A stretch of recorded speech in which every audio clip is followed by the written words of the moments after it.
touchdown. Would you look at that? Would you look at that? Cool with the big three. Very good. Takes it all the way now. Nice.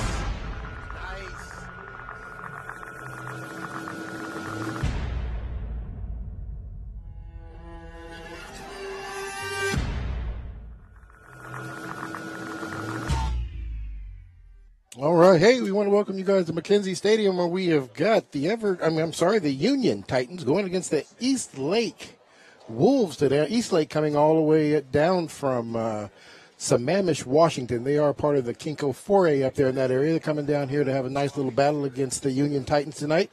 Last week, both teams are coming off pretty good wins. Eastlake out there beat Lake Washington 38-10. Union defeating El Centro 34-29.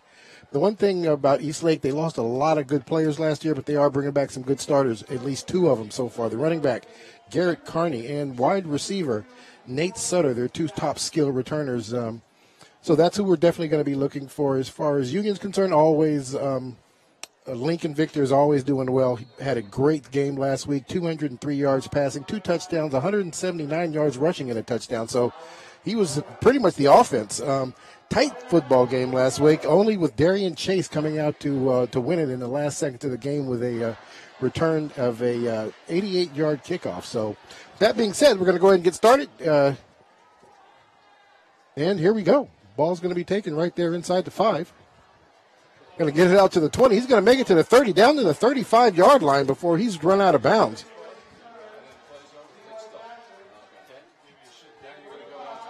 Good run there by that young man, and the Eastlake Wolves will take over 1st and 10 on their own 35-yard line.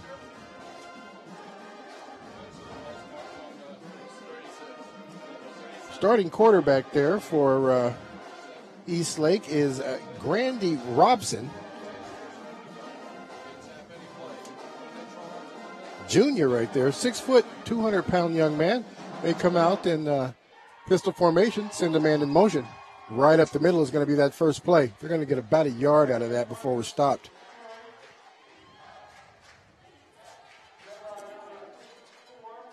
Carrier number 4 is Garrett Carney. We're going to give Garrett Carney a yard on that play.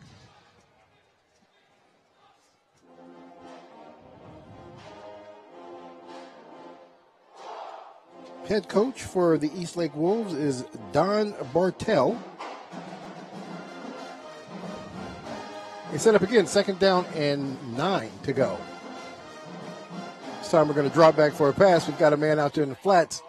He's going to throw that one a little too high. The intended receiver on that pass is Austin Gray, number 24.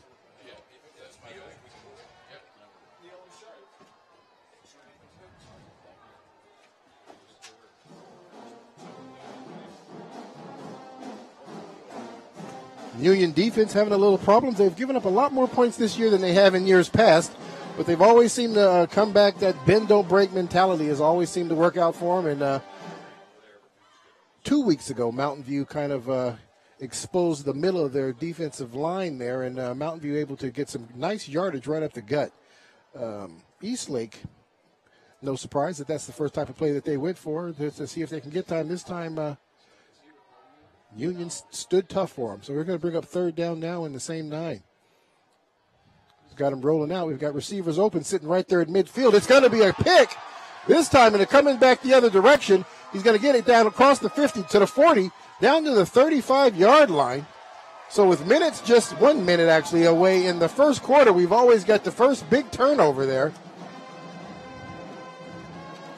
We'll give the interception credit to, that is Hayden Hort, number 23. Just kind of sat back there and picked that one. Traditional tip drill. You do that every day in practice, and it worked out for him this time. So first big turnover, Eastlake turns the ball over. Union's going to take the ball over 35-yard line. Lincoln Victor has the offense set out there. They've got 2 running backs out there. It looks like Niall Jones. And also, trying to hard to pick up that last number out there. Union's got the uniforms on today that makes those numbers hard to see from up here in the booth. You know, Nile Jones is actually one of them. We'll kind of see if we can't pick out that other number here in a little bit. Split backfield. Shotgun formation. Lincoln drops back. Double pumps it. This time he's going to get flushed out of the pocket. He's still looking to get that ball. He decides to take it himself down to the 20 before he runs out of bounds.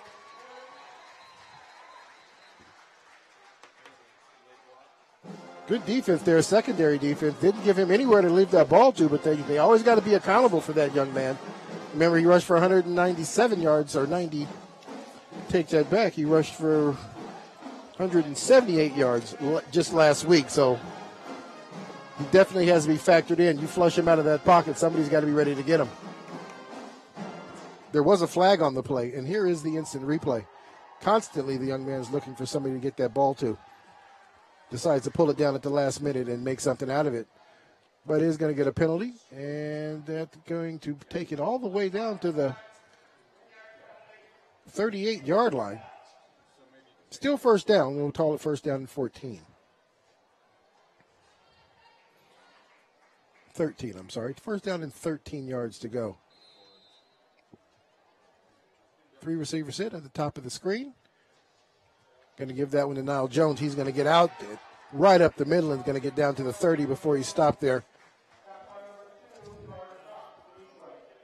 Tackler Carter Cox, one of the team captains for the Wolves, playing the safety position.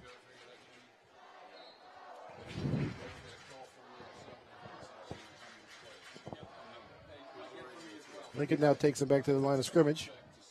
They send somebody and move the formation just a little bit. That is going to be Lamont Lane, number 14. Now back there with Nile Jones. Rollout. Lincoln's looking for somebody. He's going to get flushed. Now he's taken off. He decides to pull that one down. And he's going to get just across the 30-yard line before he's brought down by the defender, number 59. And that is Andrew Plummer. Andrew looks like he's going to be starting both ways tonight. He also plays the O-line for the Wolves. It's going to bring up third down and about 3 now for this first down, so they'll have to get across the 25-yard line.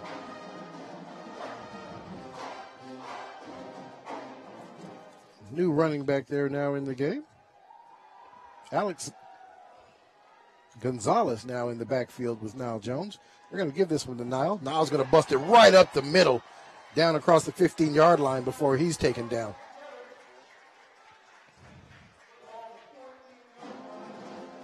Alex Gonzalez led that play and was able to run interference there and allow Nile to find some room to get those extra yards. That is going to make for a first and 10 from, looks like, about the 14-yard line. Lamont Lane now back in the game, lined up in slot. 2 receivers on either side.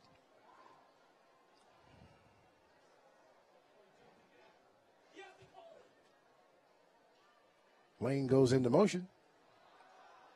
Looking for somebody right there in the middle, and he finds him. That's going to be Darian Chase coming in from the outside, kind of dragged across the middle of the field. Just kind of settled down in a little soft spot. Lincoln Victor able to pick him up. He's going to get a nice 6 yards out of that. Will be up second down and 4.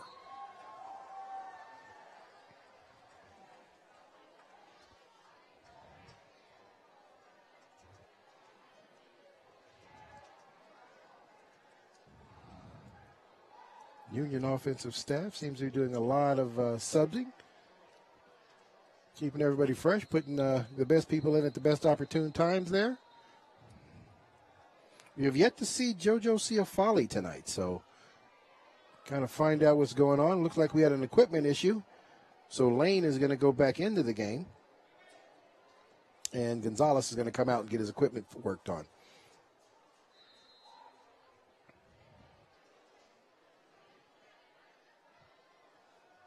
Victor drops back again, has a man open right there, and he's going to make that pass into the end zone, and that's by the big tight end there, Elijah Taylor. Union goes on the board first here with 8 minutes and 2 seconds left to play in the first quarter. On the turnover, Union has scored. Nice little mix of plays there between the run and the pass on Union. Short field, so, you know, you just got a glimpse of what they're going to be doing, but so far they've been able to take advantage of what's going on.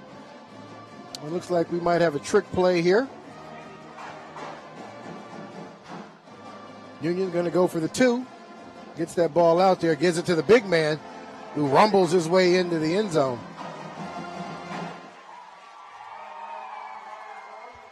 Extra point, the credit of number 22, Marvin Barber, 5'11", 230 pounds, listed as a tight end. Big man. He was going to be hard to drag down in the open field. And Union goes up 8-0 over Eastlake.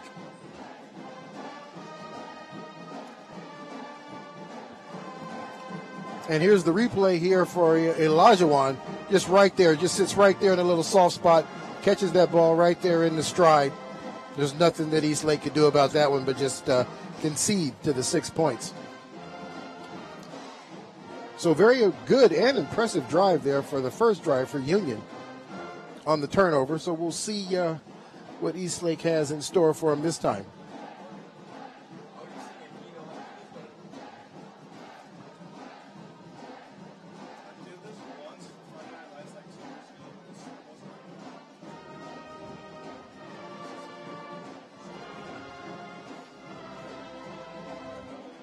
The kicker for Union is Christian Alcorn.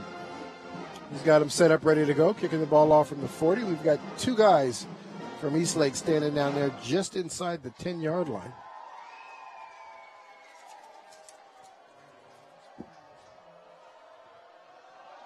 And they're going to keep this one on the ground. It's going to take a hop, get picked up right there at the 25-yard line. Nice little block. He's going to try to get to the edge. Gets across the 40. Going to get run out of bounds right around the 43-yard line. Jalen Bright, number 14, was the carrier on that one. So Robson is going to bring his offense back out there on the field.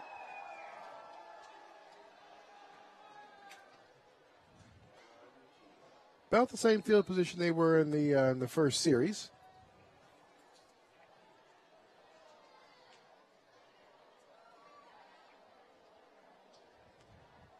Hands that ball off, looking for somewhere to go, and there's nowhere to go. The Union front 4 right there in the mix, just standing right there just on the other side of the line of scrimmage to make that stop. Tyler Summers. And here we go at a nice little replay here. Tyler Summers just blows up that block and is right there to make the stop for a loss. Be second down and 11. All right, we've got split receivers on either side. Got the heavy package, 2 tight ends. This time they're going to give it to the nice number 4 running back. He's going to make it to about the 45-yard line before he's stopped. And that is going to be Garrett Carney, the running back number 4. Okay, so the big tight ends come out of the game. They're going to bring in their speedy package here, if you will. Jack Rudd, Carter Cox, both in the game. And Nate Sutter, the 3 receivers. Sutter right there on the far side.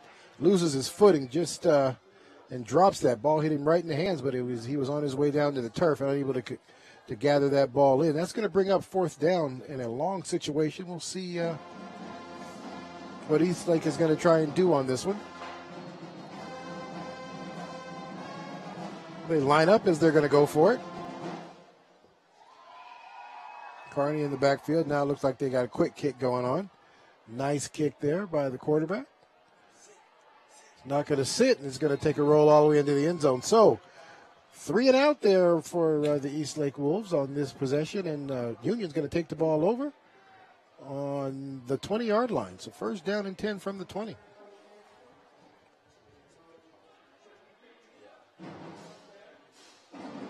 Looks like there might have been one successful play that out of that series there for the Wolves, and unfortunately Sutter unable to bring that ball in, because that would have been just enough for the first down.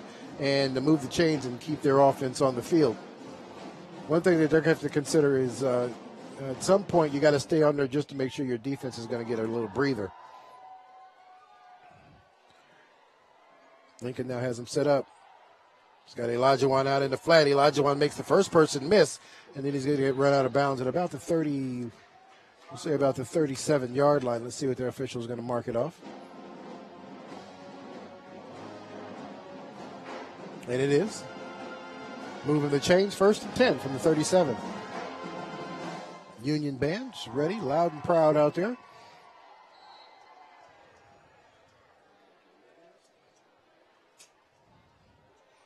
You got 3 receivers set at the top of your screen.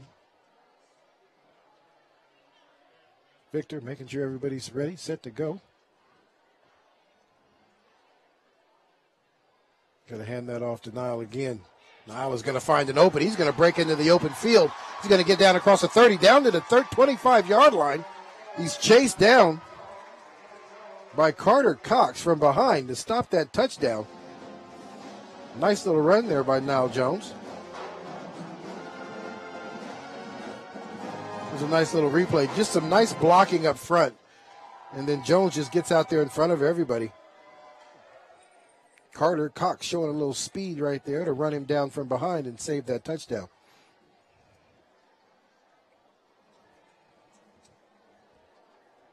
Lamont Lane back into the game.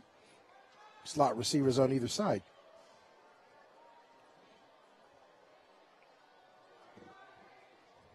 This time they hand the ball off to a new running back. And that's going to be number 4, Isaiah Jones.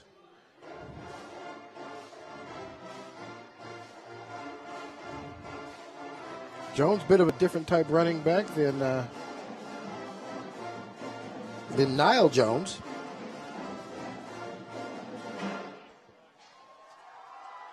Not sure if the last names are a coincidence or not, but we'll go from there.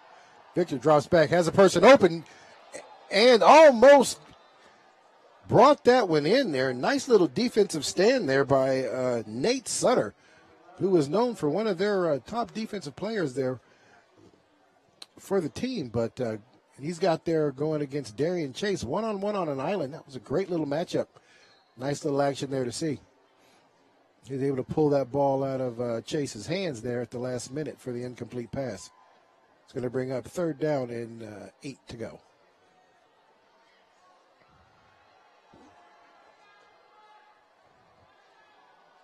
Drop back, we got a screen play. Right there in the open, Darian Chase on a screen play, 22-yard touchdown. Right up the seams. So pretty much set up there. That's Darian Chase's first touchdown of the night. It's going to put Union up now 14-0. We are 5:30 left to play in this first quarter. And Union is already showing signs of they are going to be pretty hard to stop this game. Pretty much running anything and everything at will and have been successful. Only 1 penalty so far. So that's something a whole lot different than we saw from week 1 when Union and Mountain View played against each other out here at McKenzie Stadium. And that kick is going to be good, so that's going to push the lead to 15 over the Eastlake Wolves. And here goes a nice little replay right here. Nice blocking up front. You know, that's one thing I have to say for the Union line. Mark Rigo always has these guys out here ready to play some football, no matter what their size is. You know, they talked a little bit about Union not having the size on the line, but they always come disciplined and they always come ready to play. And that is a direct reflection of the way Mark Rigo handles his responsibilities as the offensive line coach.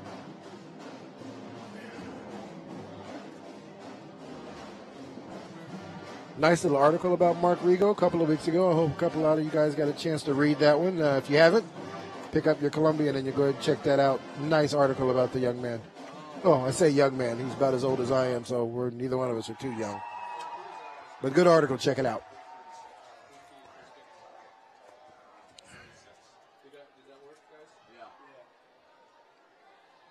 Set up here again. Last kick was on the ground.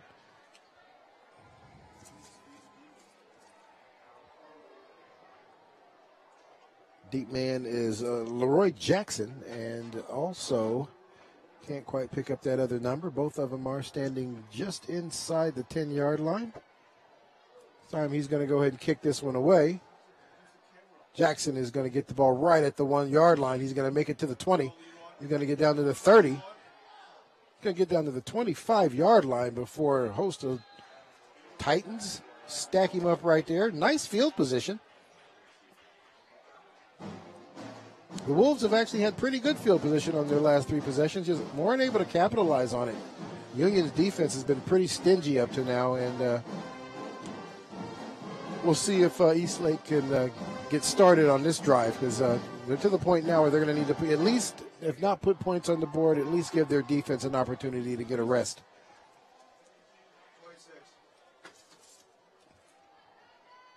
Nice little play right up the middle. He's going to get that down across the 40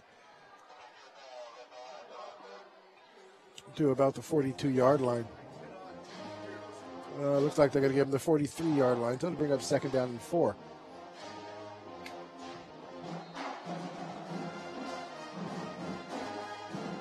Best play from scrimmage so far. Going to hand that ball off again. Jackson's the carrier. Going to get about a yard out of it and bring up 2nd down and 3rd and 3.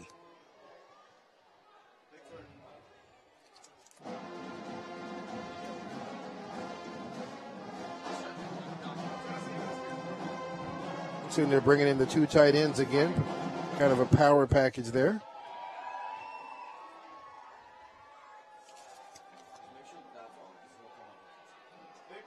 Jackson only a sophomore. Going to give it to Jackson right up the middle. He's going to make a nice run, going to get across the 50-yard line.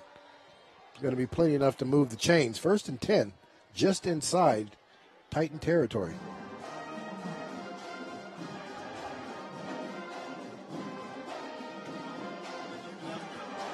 Here's a nice little replay, nice little kick-out block there.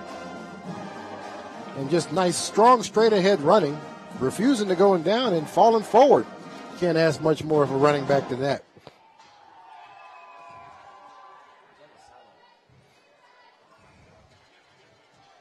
Oh, well, they're lined up again.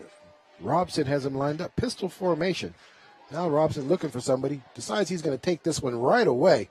He's going to get about 3 yards out of the play. Didn't seem like he was too patient on that play. He might have got a little spooked on that one. It took off maybe a little too sooner than he needed to.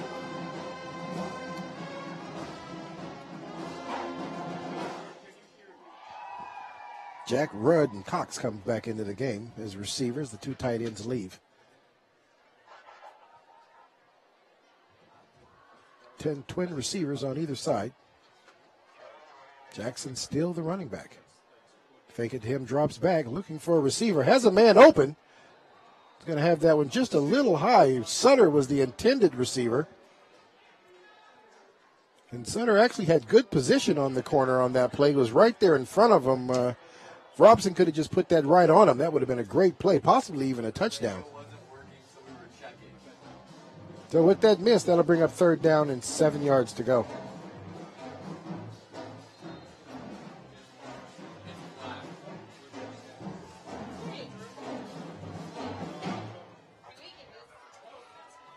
Drops back now. This time he's going to get flushed out of the pocket.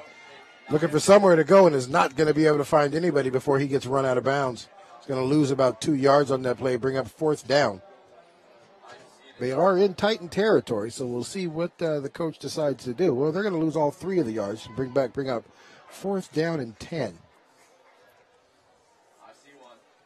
It's like on that play, kind of a jailbreak there for the front 4 for the Titans. Really no opportunity for Robson to even set up and do anything positive. So we'll see here. Well, he's backing up. Looks like we got another quick kick situation. And that's exactly what he's going to do. This time he kicks it directly to the waiting defender. He's going to get outside the 30, down to the 40 before he gets run out of bounds.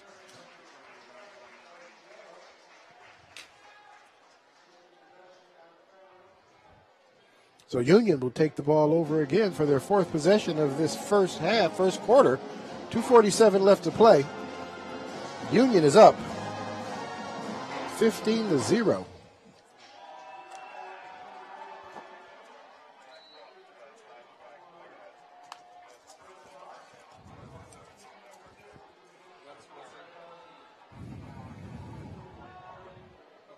Alex Gonzalez back into the game. So Gonzalez and Jones in the backfield. And looks like we're going to have some movement a little early on that one. Union's probably going to get pushed back 5.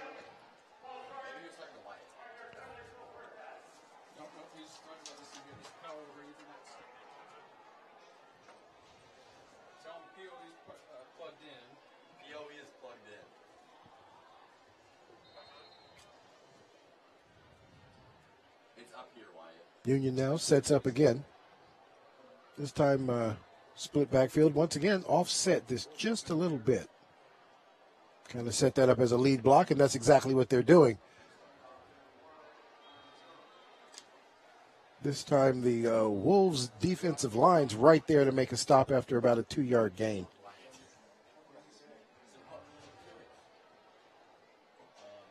But we do have another flag down here on the field. We'll see what who that was called on.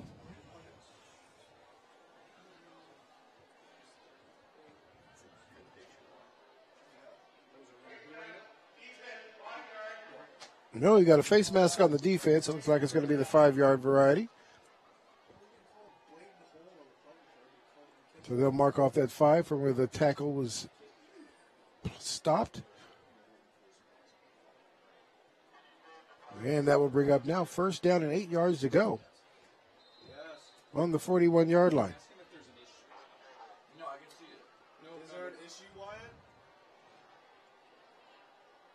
Time he's going to roll out, looking for some receivers. Still trying to find somebody. Great job there. I don't know. That could have possibly been intentional grounding, but it looked and there's that late flag.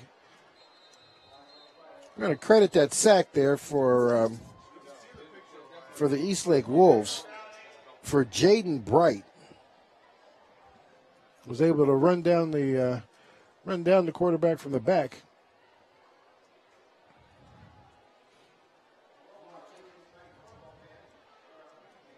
So, it's not the professional rules where you can get outside the tackles and just throw it anywhere.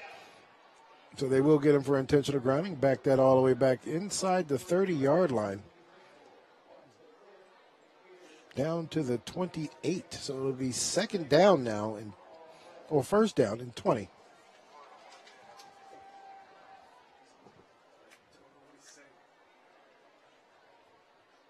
So the officials trying to make sure the box is set up right. Looks like we might have some issues on actually the down that it actually is.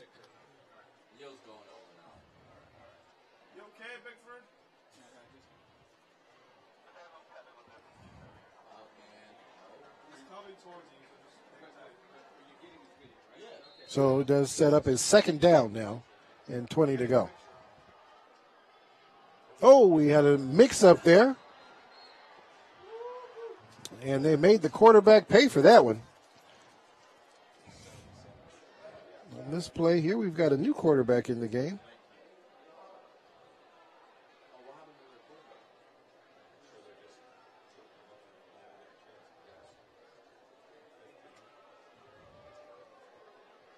Looks like Ryan Rossme, number 19, is in there playing quarterback. Not quite sure what happened to Victor. I don't know if they just pulled him out of the game for a while or they're working on something. I don't see him. But now he's dropping back again. He's going to get that ball off to Taylor. Taylor right there on a jailbreak. He's going to get taken down pretty hard right there around the top of his shoulder pads.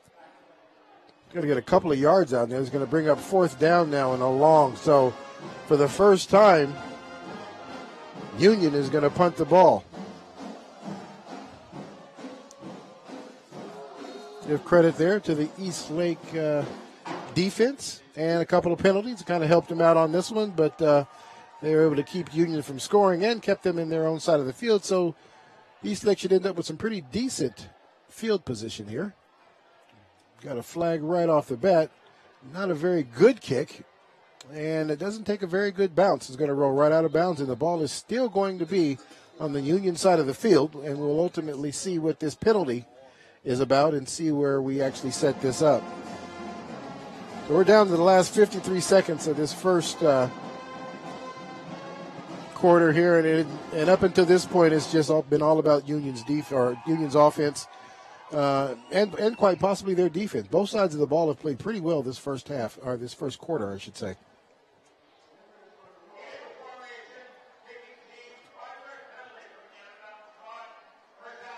So that'll give Eastlake a little better field position because they'll get 5 yards more tacked on to where the ball actually went out of bounds. Illegal formation was the call.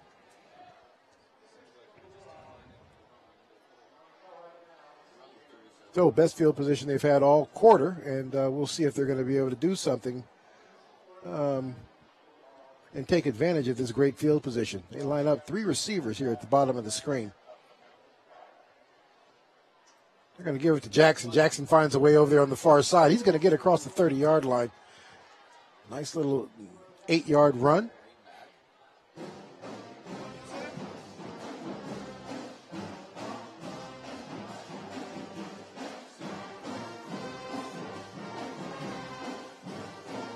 Well, they seem to be riding with Jackson right now. The original starting running back when the game first started was a Garrett Carney, number 4.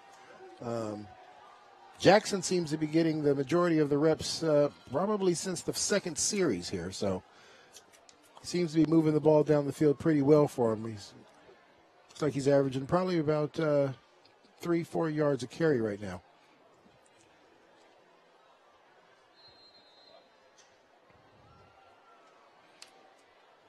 So again, they got 3 receivers set down here at the bottom. Cox right here on the end. They're going to give it to Jackson again. Jackson is going to get enough for the first down. Clock stopped to move the chains. 33 seconds left to play in the first quarter.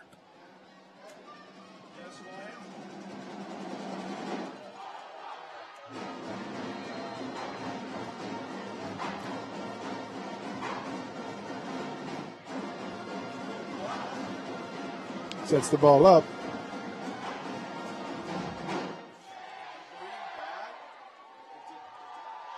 Looks like they're going to change the play. Robson makes sure everybody knows what's going on. Resets, drops back again. This time he's going to get flushed out of the pocket. He's got nowhere to go. Nice little block to save it. Nice scramble. He's going to make it almost back to the original line of scrimmage before he gets taken down. Looks like he's going to lose about 2 yards on the play. Going to bring up second down and 12. Nice coverage downfield. Didn't really give Robson anywhere to really get that ball to. And here's the replay of it right here before we go into the end of the first quarter. This kind of run. I like the way to see that those defensive linemen kind of hang in there and help their quarterback out. Robson did the best he could do to get back to that line of scrimmage, but he's going to fall short there about 2 yards as we run out of time here. And that is going to be the end of the first quarter play here at McKenzie Stadium. This is EPS Sports. I'm Rod Lawrence, and we'll step aside. We'll be right back to start quarter 2.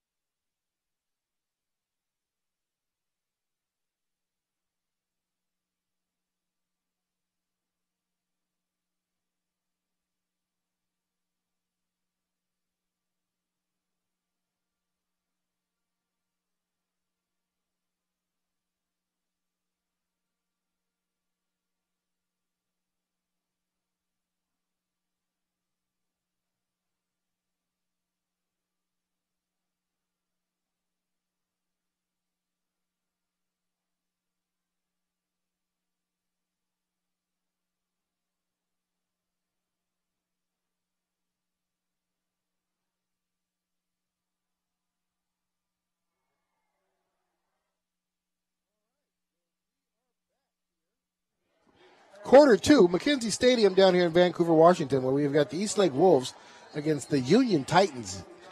Union on top, 15-0. Eastlake in a good position to do something good. Jackson seems to be the guy they're going to this year right now, and he has done some pretty good running for him in the first quarter, and has started out that second quarter with probably the best run of the game for that young man.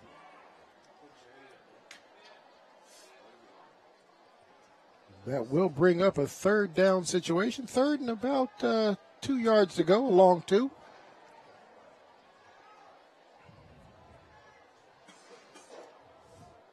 Robson breaks the huddle. That's kind of the running package up there. We've this time nowhere to go. Linebacker steps right up in there into the hole and makes the stop. Looks like there might have been a missed assignment on that. We had a lineman pull and just kind of went right across the face of that linebacker who was standing there in the hole. So somebody missed their responsibility on that play. That's going to bring up fourth down. The same two.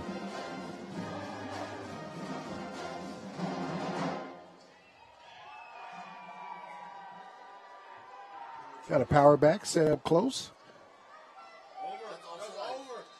Yep, and this time we've got, looks like Union had a blitz set up. Somebody a little overzealous. It looks like that was Gonzalez, the safety, set up for a blitz, stepped in there into the neutral zone, trying to intimidate a little bit there, and he's going to get called for that, and it's going to give him that free play and a free first down. And that's going to bring up first down and 10 from the 12-yard line. And this is the first time in this half that Eastlake has been in the red zone. We'll see if they're going to be able to capitalize on this. They come out with a three-receiver set at the top of the screen here. I'll give it to Jackson again. Jackson's going to bounce that to the outside. He's going to make it to about the 11-yard line before he stopped. Get about a yard out of that.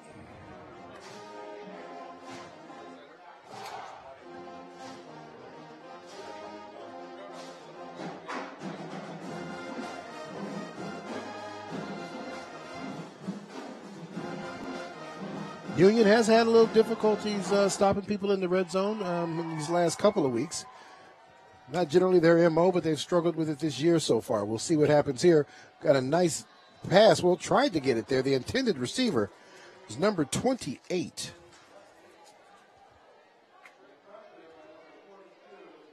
Brody Leslie coming there from the tight end position, just kind of right in there, split the safety. He was there, and he was open. Robson was kind of throwing that one off his heels, unable to be on target to get that one in there. So that's going to bring up third down and about 9. Robson now is going to hit Jackson for the screen, and he's going to throw that one just a little too high.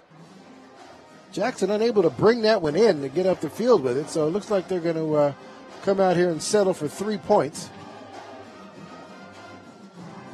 They would have been able to make that connection there. Jackson was wide open and ready, primed to get that ball across the out there into the end zone. So unfortunately, he wasn't able to bring that one in. That missed a great opportunity to put 6 on the board. So they're going to have to settle for 3. Ryan Coran is the place kicker here. Give me a 22-yard field goal attempt. We've got a snap. We've got a kick. It looks like it's going to be long enough. And it is. So with 9:52 left in the first half, Eastlake able to get on the board. 15-3. Union offense, Union's defense should be pretty good. Feel pretty good about that. They started out in some pretty good field position, and they weren't able to capitalize on that, and they had to come away with 3. But we'll give a lot of that credit to just some broken plays and some miscues there by Eastlake. There were some missed opportunities by the offense of Eastlake, and which only afforded them to get that 3 points as opposed to getting 6 on the board. But nevertheless, the goose egg is gone. 15-3, 9:52 left to play in this first half.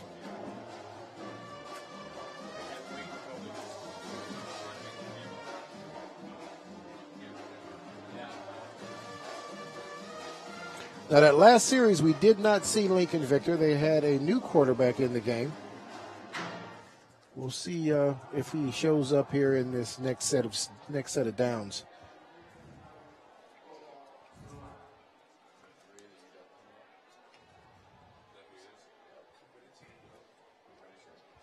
Coran's also handling the kickoff responsibilities as well. Got the kickoff team ready to go. We've got the whistle from the officials, and here we go. Chase is going to pick that ball up at about the 12. Going to get back towards the middle of the football field, looking for somewhere to go. Now he's going to reverse field. They're going to have to hold on to that young man. He finds a way to get loose, and we're going to have a tough one. Now, there was a late hit on the field that the referee seemed to have missed. Probably should have been a penalty, but they're going to let that one slide. So Darian had nowhere really to run to on that. Pretty much with all the running he did, he pretty much got tackled right on the 12, about where he caught it. So, and now it looks like Victor is back on the field. Got Darian Chase lined up down here on the numbers.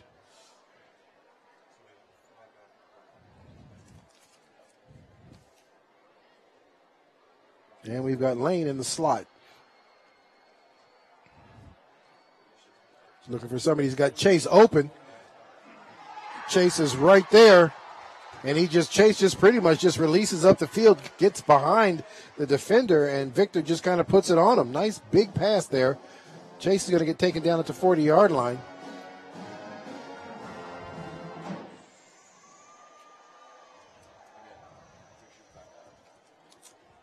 Nate Sutter was the defender on that play. Not quite sure how Chase got so far behind him. He might have got caught peeking in the backfield on that one.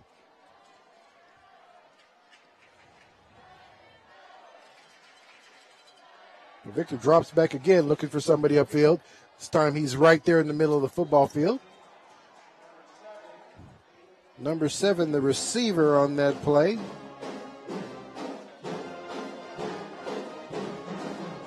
That is, looks like Jaden Pecanico. 6'4", 175. So a nice big target out there for Victor to see. And when they come out of this dot receiver set, they just kind of flood the whole area, and everybody just kind of settles in soft spots, and Victor just picks his open man. So they're doing a pretty good job at that right now. 3 receiver set. This time they're going to give it to Jones. Jones is trying to get around the outside, and he does. And he gets down to the 40, down to the 35-yard line, down to the 25-yard line before he is run out of bounds. Okay, they're going to say his foot hit the line right there on the 30, so that would be plenty enough for the first down. Nice run there by Jones. Finds that edge, and there's just nobody out there. He's got open field out there in front of him until he's run out of bounds right there at the 30, and on that great camera work on that instant replay, you kind of saw his foot go right down there on the 30-yard line. Personnel change. Lane goes out. Gonzalez comes back in. Gonzalez is going to handle the other running back role.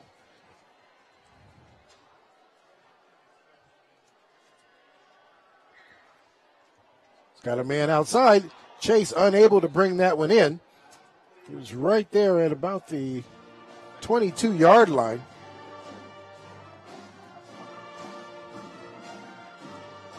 Lincoln Victor just a little high on that pass, and Darian's not able to bring that one in and keep his feet in bounds. So that'll bring up 2nd down and 10.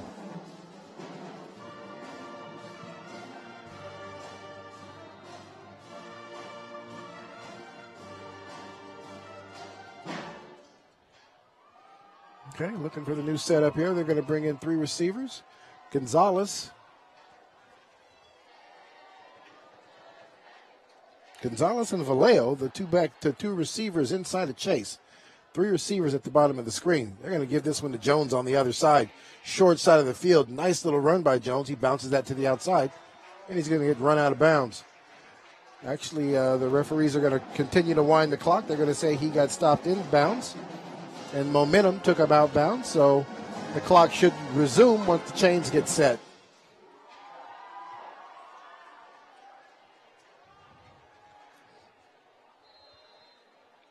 We got 1st and 10 now from the 17-yard line. And we've got a reverse. Now we're looking for somebody wide open. There's Darian Chase right there in the opening in the corner. So trick play and reverse with the halfback pass. Darian Chase finds himself open in the corner of the end zone there. Everybody sucked in on the reverse. Nobody paid attention to Darian leaking out to the back end of that end zone for his 2nd touchdown of the night.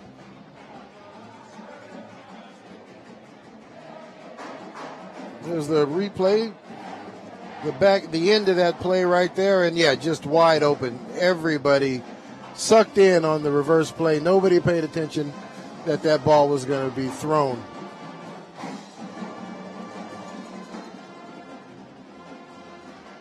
Got a snap and a hold. Great job by the holder to get that ball back in place, to get that kickoff, and that will give them 22 points. So 22-3. 5:55 left to play in the first quarter. Up to this point has been a Union-dominated half of football here on both offense and defensive sides of the ball. Eastlake still trying to figure it out. They showed some opportunities. They had some glimpses of what might be, but they were unable to capitalize on everything once they got themselves down there inside the red zone. So it's one thing you have to do against this Union Titan football team is opportunities cannot, I repeat, cannot be lost. Every time you get an opportunity to put points on the board against these guys, you have got to, because they will not hesitate to put the hammer down on you when they get an opportunity.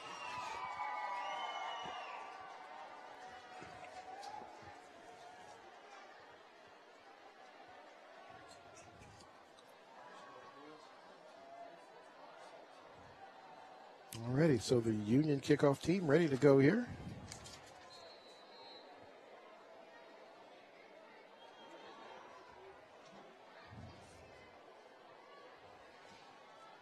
Ready to go. Officials have blown the whistle.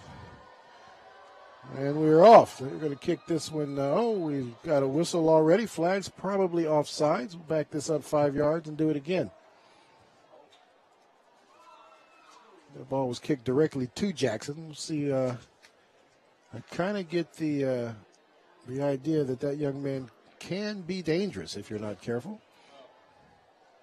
I mean, he has shown how quick he can be, especially laterally on the last couple of series when he has been their running back. So I would imagine if this young man gets an opportunity to get to the outside, he is going to definitely do something dangerous. Nice little camera shot there of the touchdown by Darian Chase.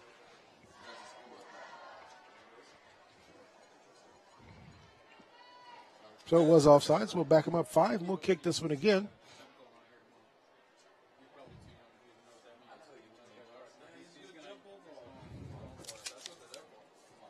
Jackson and Sutter both standing right there at around the 10-yard line.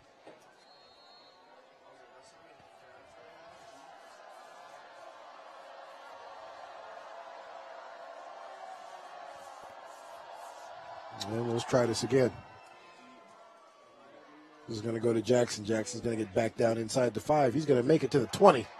Barely to the 20. Looks like they're going to stop him right there on the 19-yard line.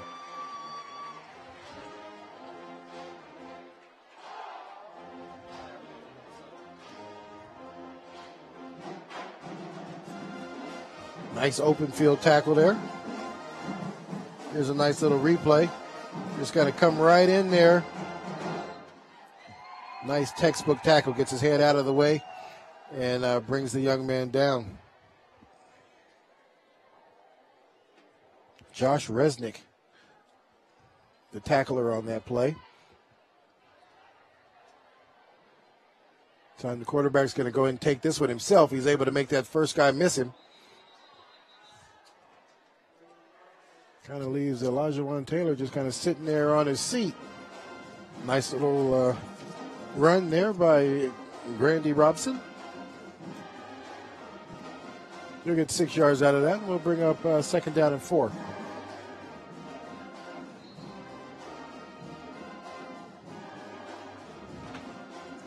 They've been trying to pass the ball a couple of times and just haven't had great opportunities or great success either with trying to do that. This time Jackson's going to get it again.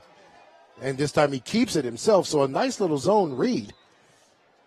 Decides to pull that one in and keep it himself. And he's going to get down to about the 32-yard line before he, it looks like the referee standing right there on the 31. That will be plenty to move the chains. 1st and 10.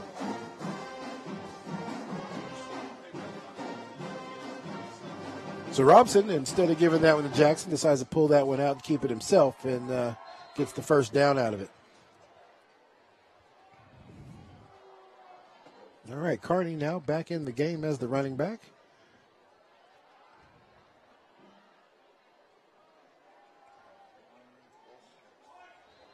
And there's nowhere to go on that one. Carney seems to be a different type of running back. He's a much bigger guy. Kind of a power guy, straight ahead, put his shoulders down and plow through. This time there was no place for him to go. Union off the defensive line right there to stuff that for 0 gain. 2nd and 10.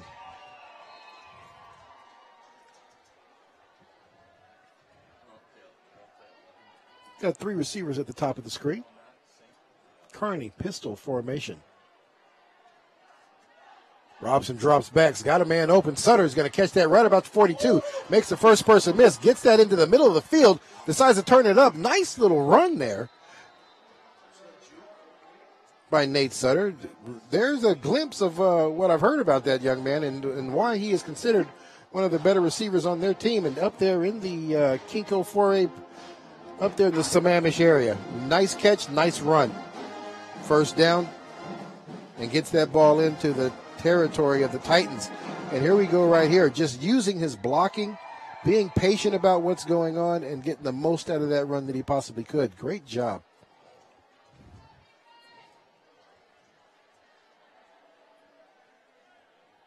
We got that one again. This time we're going to go up and give it to Carney. He's going to get a running start, which definitely seemed to work in his favor because he's going to get that ball down to about the 35-yard line.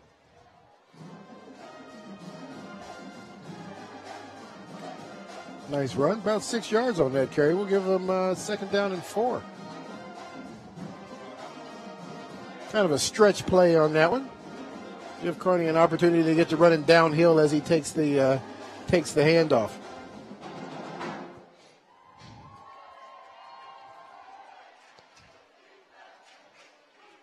Sutter lined up down here at the bottom of your screen on the numbers. They're going to give this one to Carney right up the middle. This time he does find him a little crease. He's going to get down to about the 31-yard line. That is going to be super close to the first down. And they're not even going to eyeball it. They're going to go ahead and give him the first down.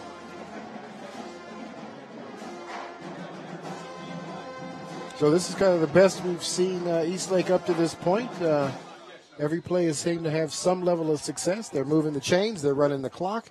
They're keeping Union's offense off the field. So can't ask for anything more. Let's just hope they stay out of their own way.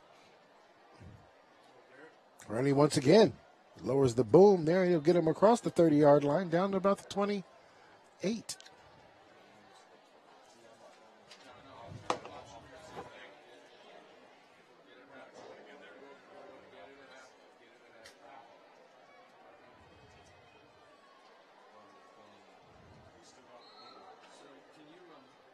Looks like as far as the battle of the sizes of the lines, it looks like Union's defense is winning that.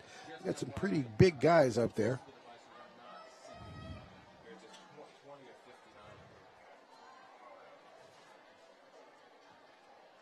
Got a big rush that gets picked up. This time Robson's going to get flushed. He's going to make a nice little run. He's going to get all the way down to about the 14-yard line. Nice open field tackle there by Malachi Campbell, I'm sorry. And here we go with the nice run. They're going to flush him out of that pocket, but there's nobody else around. Going to get a nice little yards before he runs into Campbell right there. Campbell able to drag him down right there.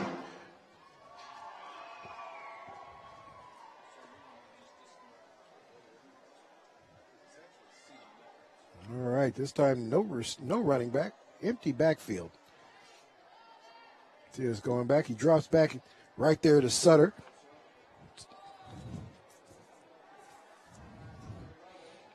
Good job. Sutter's going to get run out of bounds at about the 7-yard line.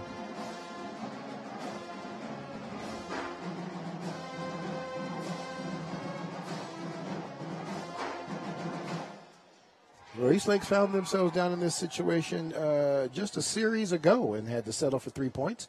We'll see if they're able to do this time. Carney is now back in the game. Pistol formation. Stretch play again. He's going to cut that one just inside.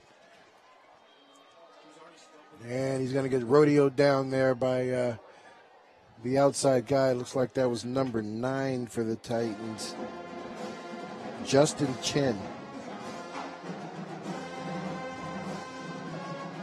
Got a couple out of that one to bring up 3rd down and 7.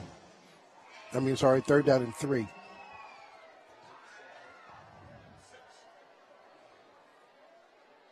Sutter out here on his own, on an island down here on the numbers. Drops back. He's going to have Sutton, and that is going to be defensive pass interference on that play.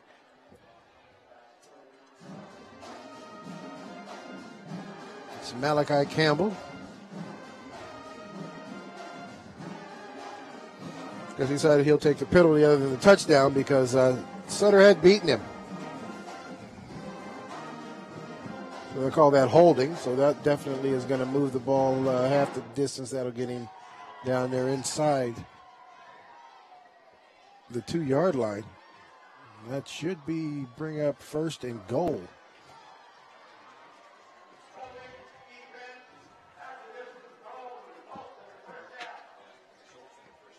So half the distance to the goal. Get them to the 3-yard line. And a brand new set of downs. So 1st down from the 3. 3:40 left to play. Definitely something Eastlake needs. Nice possession of the block of the clock here on this one. And Carney finds an opening and is just going to blast his way right into there for the touchdown. Nice 3-yard hard downhill run. So we got a little dose of Jackson. We got a little dose of Carney, and both led for a very successful series. And Eastlake is on the board again. And now they're going to come out with their version of what Union did in the first quarter. Seeing a lot of schools doing this now.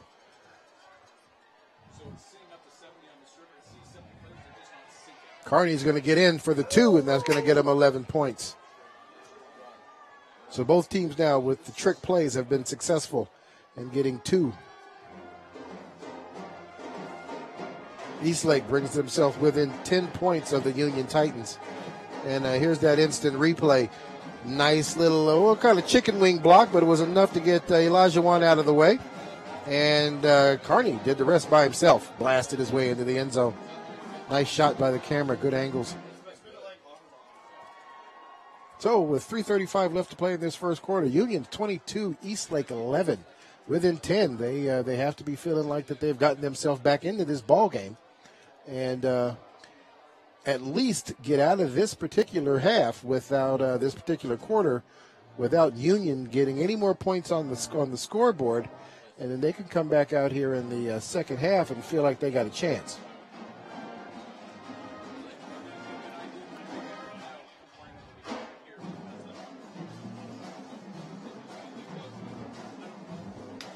So Darian Chase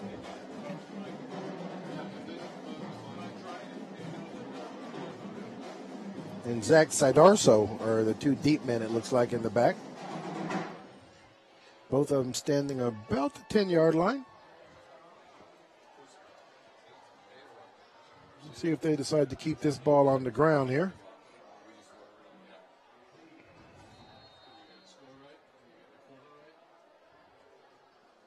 And kind of a little pooch. He just kind of dropped that one, but Chase is going to run under that. He's going to get it about the 20. And this is the type of thing you have to worry about with this young man, because he's going to find himself a way to get open all the time.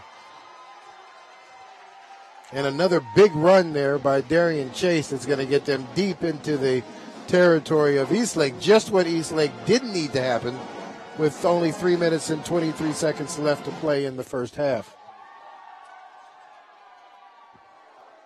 So Darien with the big run, and Union with great field position.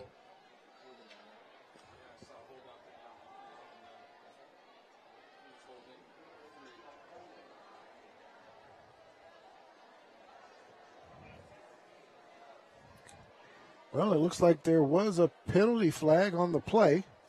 Not quite sure what the penalty was just yet, but they're backing them all the way up back into their own. All right, so a holding on Union, and they're going to back it up 10 yards from the spot of the penalty. So they went from Eastlake 30 to their own 30. So 1st and 10 from the Union 30. And a blessing in disguise for the Eastlake Wolves.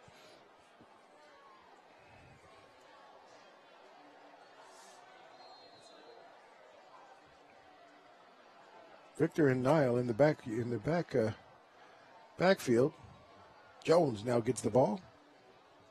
Looking for somewhere to go. He's just not going to go down on that play. Nice strong run. He's going to get to just over the 35-yard line to the 36. Bring up 2nd down. And 4.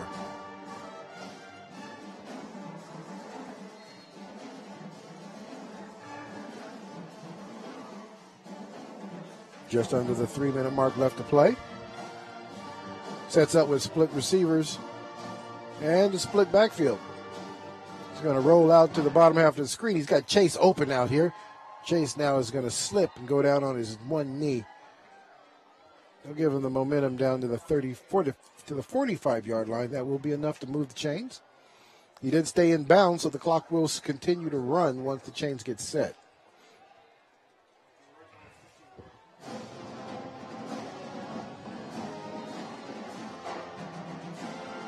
Darian Chase entertaining a lot of scholarship offers right now. This young man's got several options as to what he might want to do when it's all said and done with his high school career.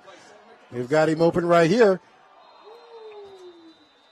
Nice little battle there between those two. Sutter wins it and is able to knock that ball out of the air.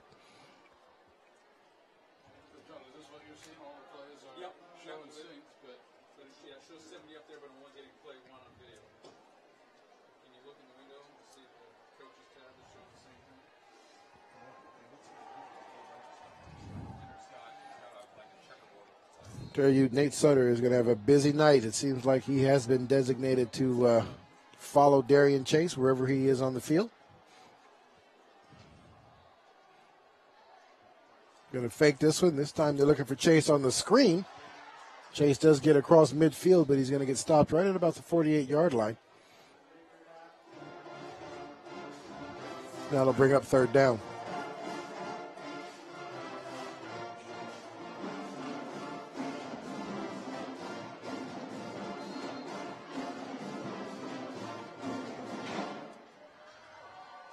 Once again, he's looking for somebody. He's got a man open. We've got a bit of a push-off there. And he's able to bring that one in. Receiver, big play out there, number 7.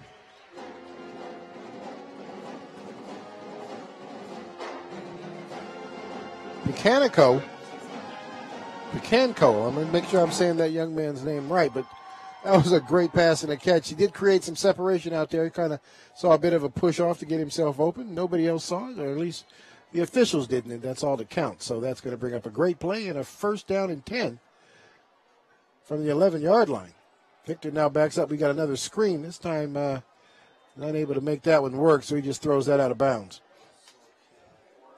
Stopping the clock with 1:47 left to play. Lane comes back in. Gonzalez checks out.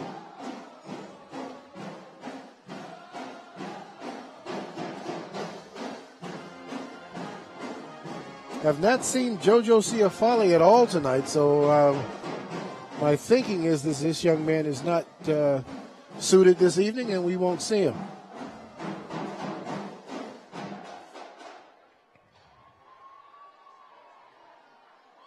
Split backfield. Victor backs up, looks for a man out front. This time he's going to run into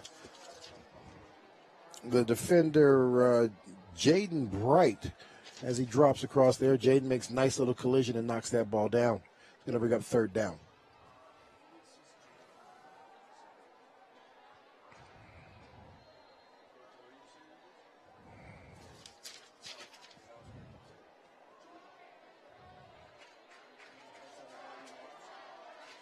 We've got Vinny Montero now lined up across from Darian Chase this time.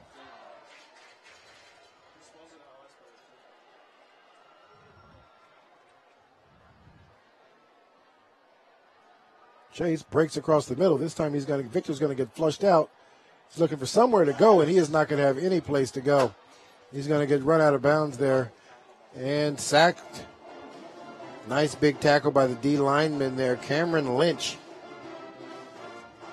6'3", 260, and he used all of that as he bared down there on Lincoln Victor for that sack. Brings up a big loss. Great series for the Eastlake Wolves, so they've been able to put together two good series here, one offense and one defense here. So a nice way to kind of end this first half and give the coaches something positive to talk about and at least feed on as they get ready for this second half. We've got a kick that didn't go anywhere, so great job there by the Eastlake Wolves. The team as a whole in the last two series between the offense and the defense, they have really come into their own in these last two series. We'll see if they're able to hold on to it. Now with that kick, they're going to turn the ball over, and they've got about 45 seconds before this half ends. So we'll see if they're going to be satisfied with the 10-point deficit, or if they're going to try to do something to get that closer before they go in.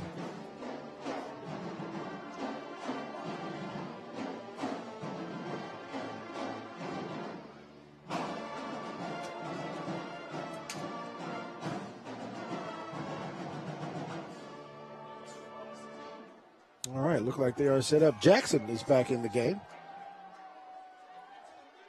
Robinson, and they're going to pick it right off there in the middle. We'll see what's going on here, and they're finally going to get down at about the 20-yard line. So I guess they answered my question. They were going to try to do something big, and I guess he didn't see that linebacker dropping back there into the patterns.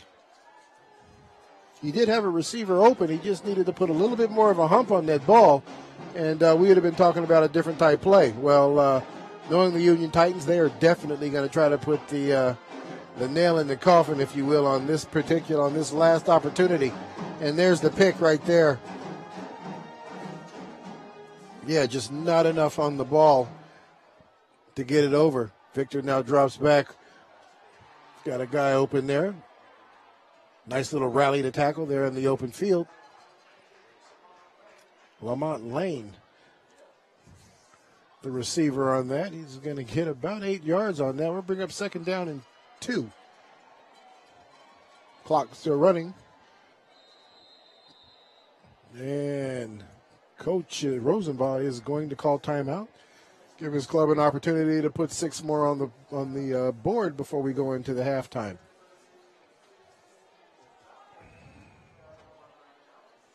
Just want to let everybody know that on halftime I will be heading down there to the truck. I have a conversation there with my good buddy Matt Griffin. We'll talk a little bit about the first half and what that first half looked like and what might need to happen in the second half for these teams to put on a nice little showing out here for us. So stay tuned for that, and that'll happen for you at halftime.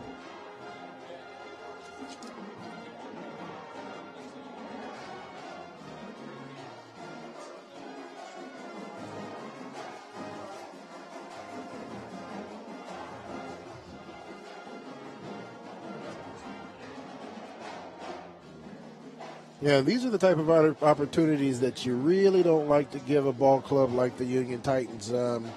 They generally don't pass up on opportunities like this that are given to them. Hopefully Eastlake can get in here and do what they need to do to keep this still at a 10-point deficit going into the locker room.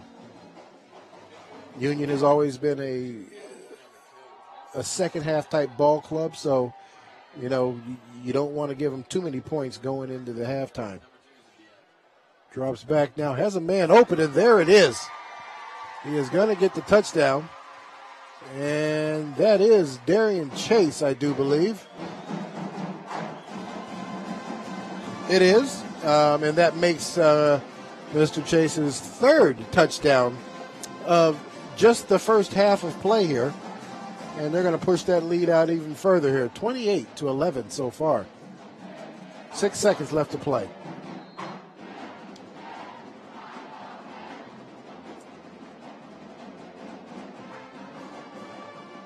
We've got a kick, and this time it is going to be good.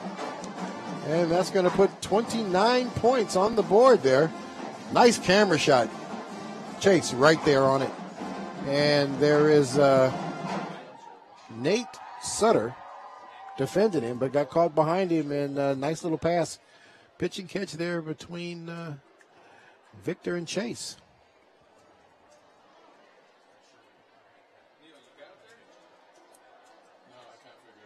So we got this set up here for the kickoff, and so no longer down by 10. We push that out even wider. Down by, what is that, 18.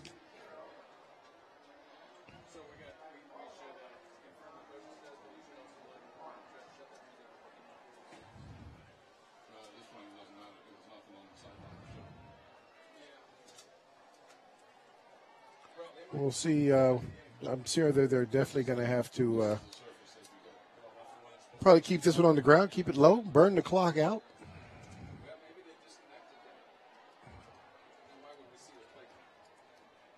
Jackson and Sutter, two deep guys hanging out around the 10-yard line.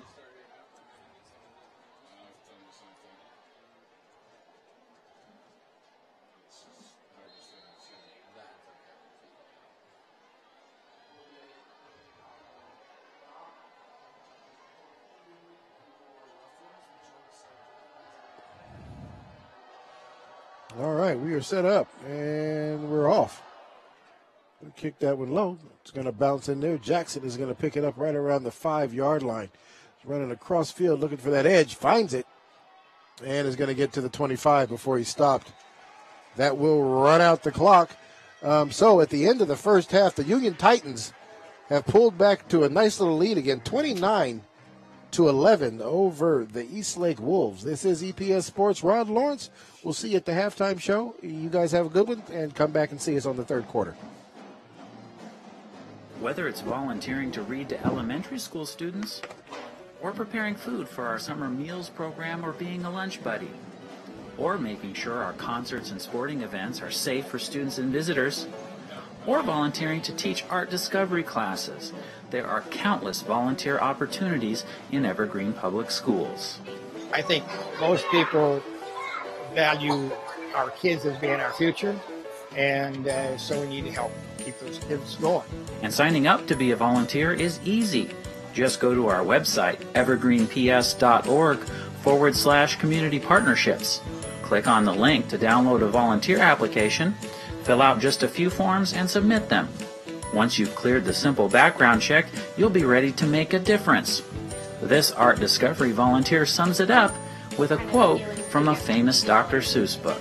It makes you feel good to volunteer. It's fun to help the kids. It's fun to get to know the kids. I think, kind of like the one slur in the Lorax said, unless someone like you helps a whole awful lot, nothing's going to get better. It's not. So you need to help in order for things to get better. And I think that volunteering is definitely one way that you can help. Make a difference. Become an Evergreen Public Schools volunteer. Good evening, everybody. I'm Matt Griffin, executive producer of EPS Sports. Thanks for joining us tonight. The Eastlake Wolves versus the Union Titans. The Titans up as we head into halftime. We are very thankful to be here. The start of school delayed for a couple of weeks because of the teacher work stoppage. And this is the first week of school.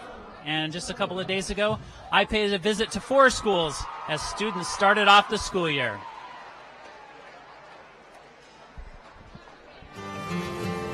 As students and parents arrived at Covington Middle School, teachers and new principal Tilly Meyer were among those there to meet them. Oh, they were high-fiving and saying, one student even said, "Thank you for supporting us," and it was great. Over at Evergreen High School, The biggest buzz on campus was in the cafeteria, where hundreds of students lined up their new class schedules. I'm very excited. I'm so excited. This is like, I'm so excited. That's all I have to say, yeah. Just too much excitement. Share your favorite animal. A stop at Columbia Valley Elementary School, and 4th and 5th grade students are already getting to know one another in their first physical education class of the year.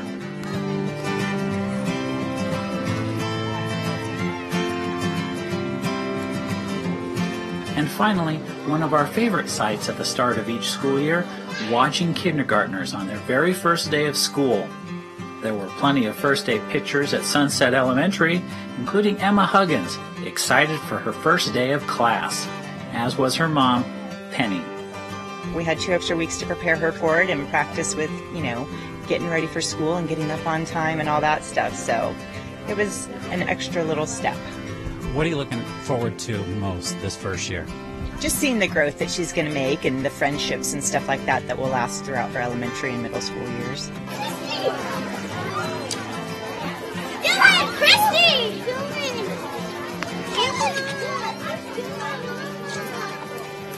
From all of the teachers, administrators, and staff of Evergreen Public Schools, here's to a great school year. Our classrooms were ready. We've been waiting for this day. We're really happy. We're really ecstatic.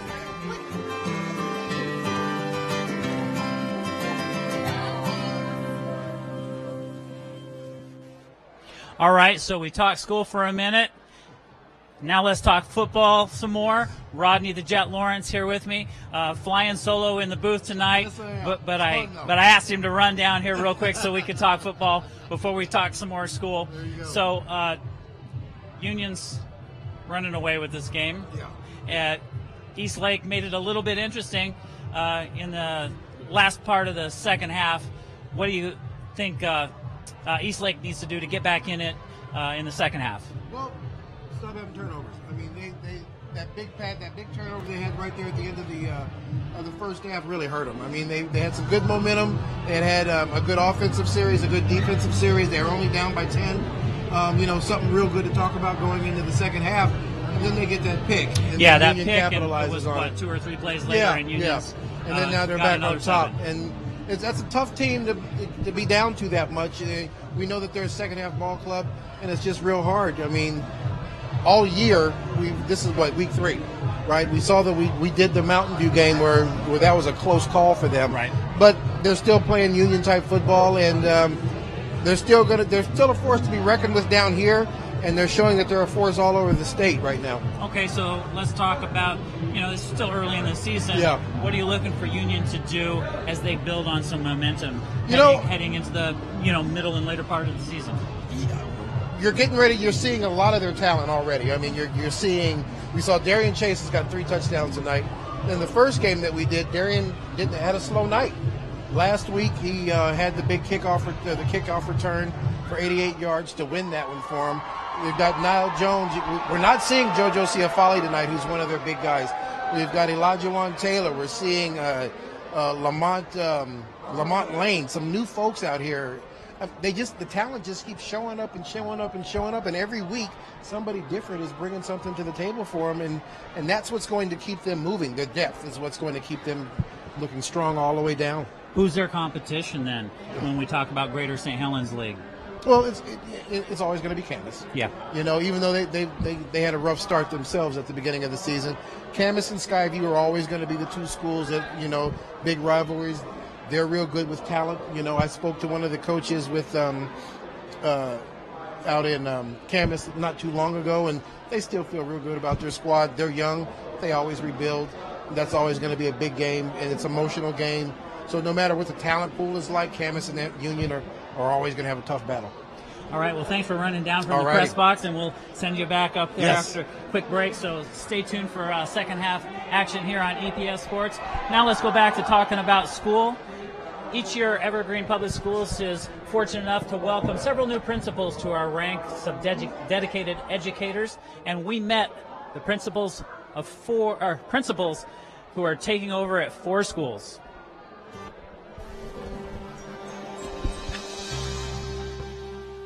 I started at Evergreen High School when I moved up here to the Northwest, and so that was about 11 years ago. And so now being able to come back after 4 years away feels like coming back home. So I'm really excited to get engaged with the staff again here and the community that surrounds Evergreen.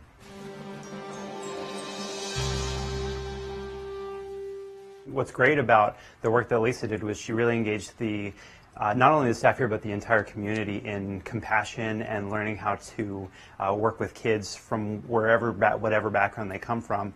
So I'm excited for that jumping off point. Our focus this year is going to be all about alacrity, which is cheerful enthusiasm. So taking that compassion and really putting a push toward increasing the spirit of the school and just getting after it.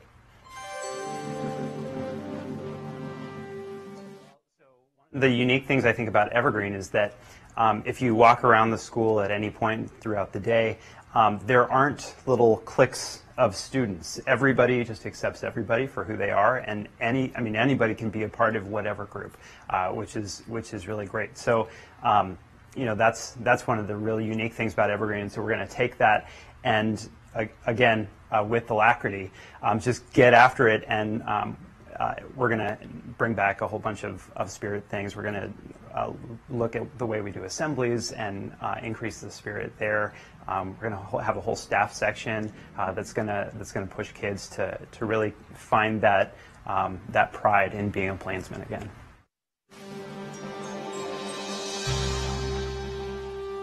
We've done for a long time since when I was a teacher here is the talent show. That I think sells out every year. It gets better and better, and as a teacher I used to perform in the talent show with Mr. Day, the choir teacher, and so I'm looking forward to doing that and maybe adding a couple new teachers to that. Additionally, what I'd like to start is a couple community nights throughout the year where community members, parents, students, teachers, anybody can come to the school, and we'll have kind of like a conference, different workshop sessions set up throughout the evening, and anybody can check out what's going on at the school, see what kids are doing, learn about how to apply for college, those kinds of things. And so yeah, I'm really excited about both of those.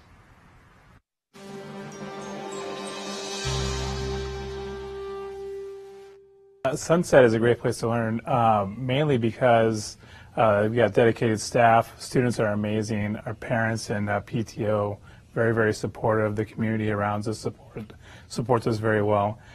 We have a lot of partnerships outside of the school that we rely on to help us with different activities and things like that. And everybody's genuinely excited to be here, and it's a family. That's one of the things as I talk to all the staff and introduce myself. Most of them just talk about how it's just an amazing family environment here, and we all just kind of look after each other's kids. We try to take that initiative to always be looking out and supporting each other as we go through this thing called life or school. My wife taught here, my kids went to school here a few years ago, so I know a few of the events from a parent's point of view, and the carnival was always a huge one for my kids.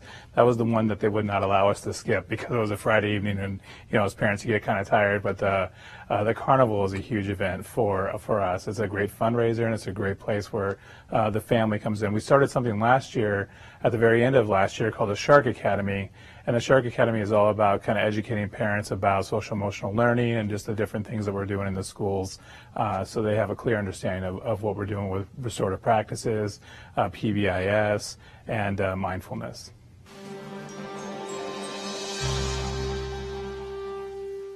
I do know some of the people from more of a social standpoint, so now getting to be a colleague of theirs is pretty amazing. Kind of getting to see how hard they have their kids working in the classroom, how much they make them think, how much they make them learn. It's been a great experience to see the other side of those amazing people.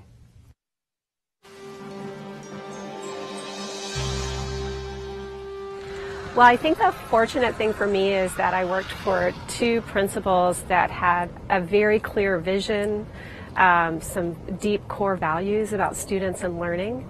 And so I get to take that and now put it into the language that I use and the vision that I have for Columbia Valley. So we're just continuing all the good work that's been done here. You know, we work in a profession where we get to have a big family reunion at the beginning of every year, and that's what is exciting for me, is seeing the teachers come back, seeing the students come back, and the parents come back, and just reconnecting. And I don't know in any other place where you get that feeling of, wow, I haven't seen you for a while, and it's so exciting to see you again and greet you and welcome you back.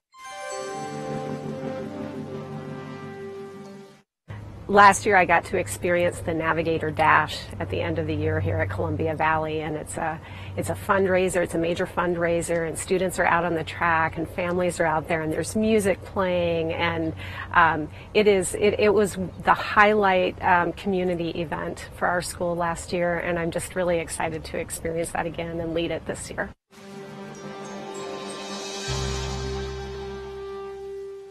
Well, I think one of the special things about Columbia Valley is every person that walks through this door is here for the same purpose, and that's for the students, for the children.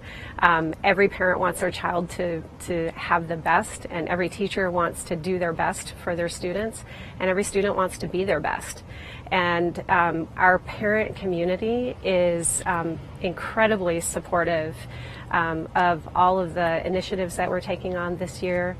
I just couldn't ask for a better community, even beyond the school families. We went out and visited, introduced ourselves to the businesses in the neighborhood just the other day, and the minute we said, we're the principal and assistant principal of Columbia Valley, their faces just lit up, and they were so enthusiastic about how can we help, what can we do, how can we partner with you. So we have a pretty fantastic community here.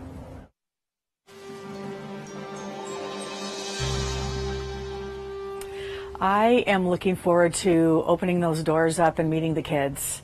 I'm so excited about that, and to be working with the teachers and just continuing the positive culture that we have here at Covington. That's what I look forward to mostly.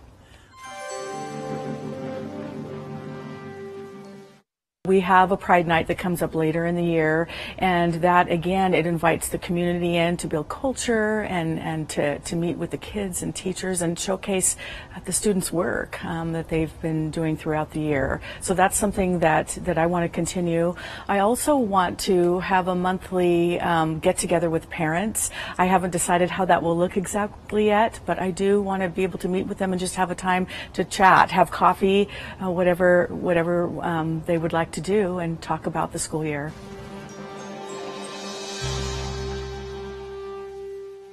The staff has told me that we have parents here who are very cooperative, who want to work together with us, and so I just want to reach out and make sure and grow that community, to make sure that they know that they have input into events and things that are going on throughout the year, and that we care about their kids and we want to work with them to help their kids succeed. And that is it for our halftime show. Coming up, second half action, Eastlake Wolves versus the Union Titans. Stay tuned.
All right, all right, all right. Hey, we want to welcome you guys back here for the second half of the Union Titans against the Eastlake Wolves at McKenzie Stadium down here in Vancouver, Washington. Eastlake from Sammamish, Washington, so they come down there from the Kinko 4A up there, coming down here to try to give Union all they can handle. Right now, it seems like it might have been the other way around. Union is up 29-11 right now.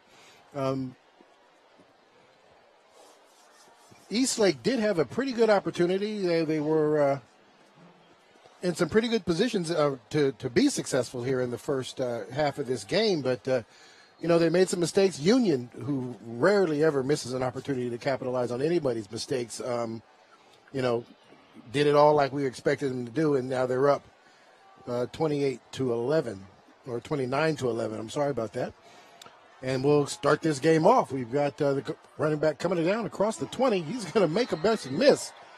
And he's going to get up to, it looks like, about the 25-yard line before he's run out of bounds.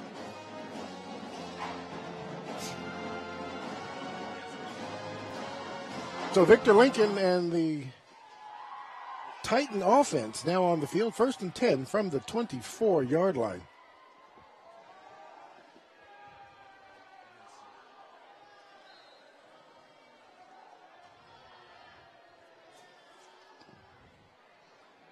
Well, come out with the two running backs. It's been familiar formation for them from the first half.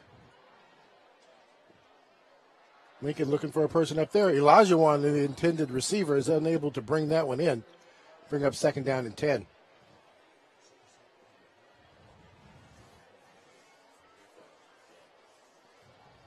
Right there to help with the defense was Nate Sutter, one of the athletes there on the Wolves' defensive side of the ball.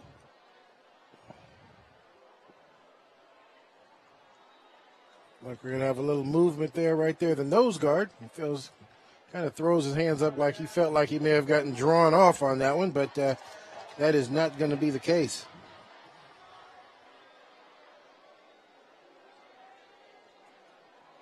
And that is Garrett Teklovic, if I pronounced that correctly. 6'3", 190, so nice size nose guard. Definitely able to push people around out there. Just got caught leaning on that one and was unable to bring it back. This time they're going to hand that ball off.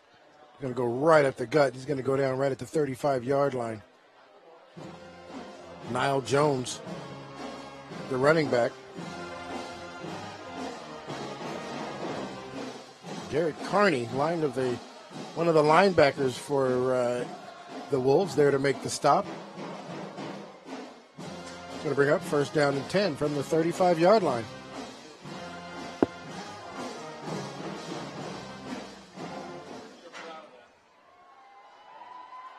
Elijah at the bottom, Chase at the top. Looking for Chase out there. Victor unable to get that one out there. Kind of bounces it off the turf right there in front. It's going to bring up 2nd and 10. It's a long throw from this far hash for the young man to get it out there over the numbers on the far side of the field.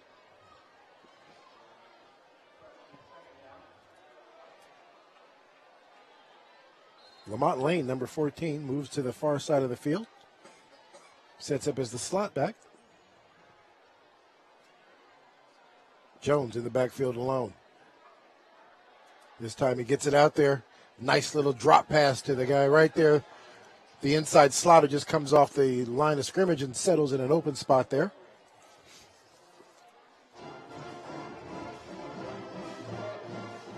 Alex Vallejo. And Alex is going to move the chains for the Union Titans, 1st and 10. From the 46.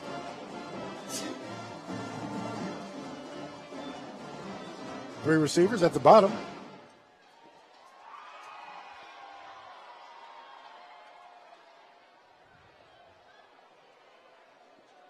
Looks like they're getting the play call.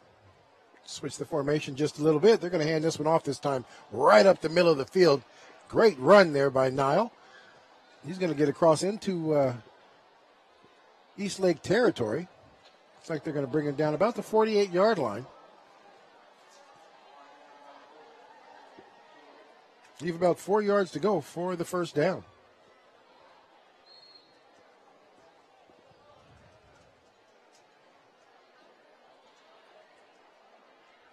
3 receivers up top. They're going to hand it this time. He's going to try to get this to the outside. No go. Nate Sutter all over the top of that one, just comes up there, refuses to allow Nile Jones to find the edge. They're going to lose some yards on this one and get pushed right back into their own territory. So 3rd down now and 7 from the Union 49 as opposed to the Eastlake 48, which was the last play.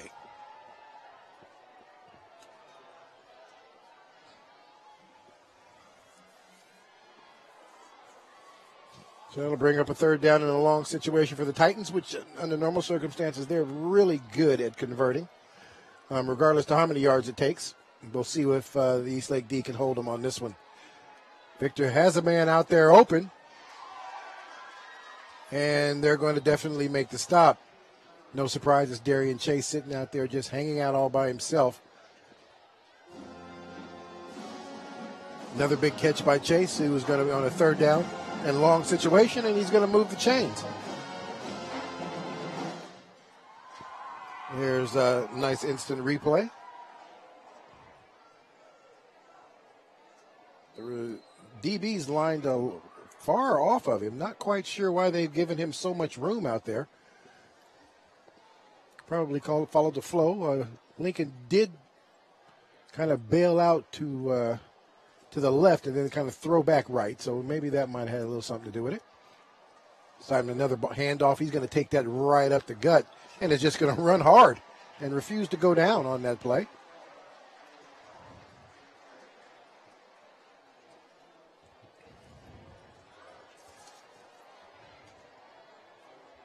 That's going to be Isaiah Jones, number 4. Nice hard run. He moves the chains as well. Isaiah once again is going to fall in behind a blocker and is going to get over to the 20-yard line before he is stopped. He does lose the ball, but it looks like a Union lineman saved him and fell on it.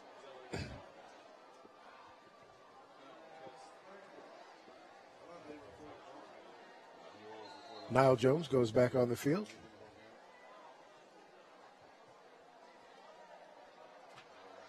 We've got Alex Gonzalez out there with him as well.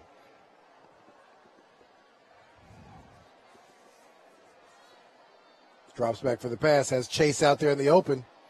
Chase right there to make the catch. Sutter right there to make the stop. But it is going to get him down inside the 15, and that will be enough to move the chains.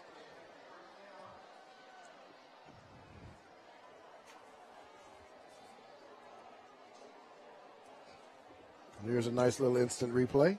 Chase goes up, gets that one. Sutter's right there to make the stop. And he's going to get a little help from his buddies out there on that one, but it is going to be enough for the 1st down, and the Union Titan train continues to run down the field.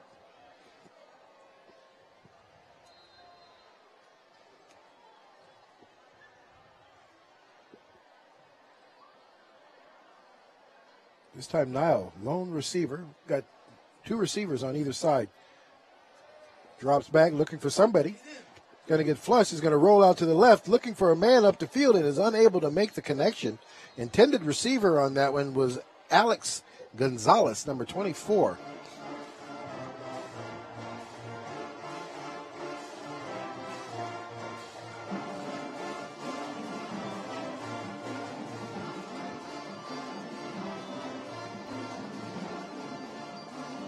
And we do have a penalty flag on the field, so we'll see what's going on. It looks like it's in the area of holding. We'll see what they ultimately come up with here and let us know about here in just a few minutes.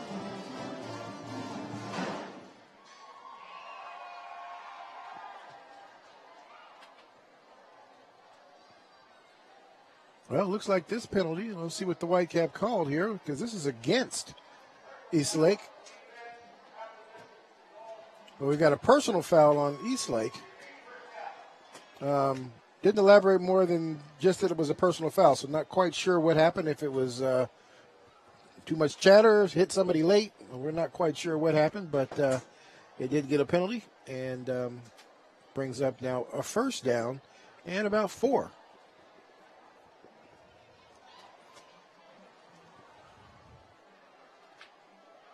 So Elijah Taylor down at the bottom of your screen all by himself on the line. We've got 3 receivers up top. Referees are still trying to figure it out. Field clock has not been reset to 25. And it looks like still trying to have a conversation about what's going on. We've got the official probably was going over there and made sure Eastlake understood what that call was all about. And it looks like now we're ready to play ball.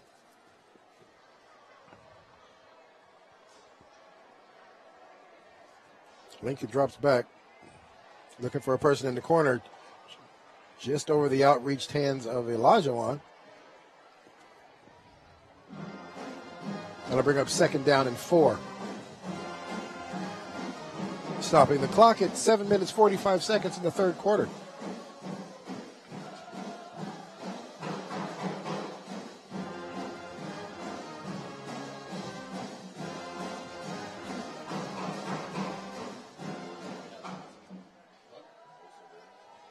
This time we're back with the 2 running backs in the back. We've got Gonzalez and Jones. Jones takes this one now, looking for the outside, blows through a couple of tackles, and is going to go into the end zone.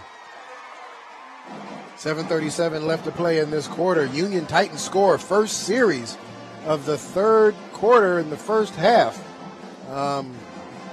Ate up a lot of clock, ate up a lot of field, and at the end of it, put some more points to lengthen the lead over the Eastlake Wolves, 35 at this point.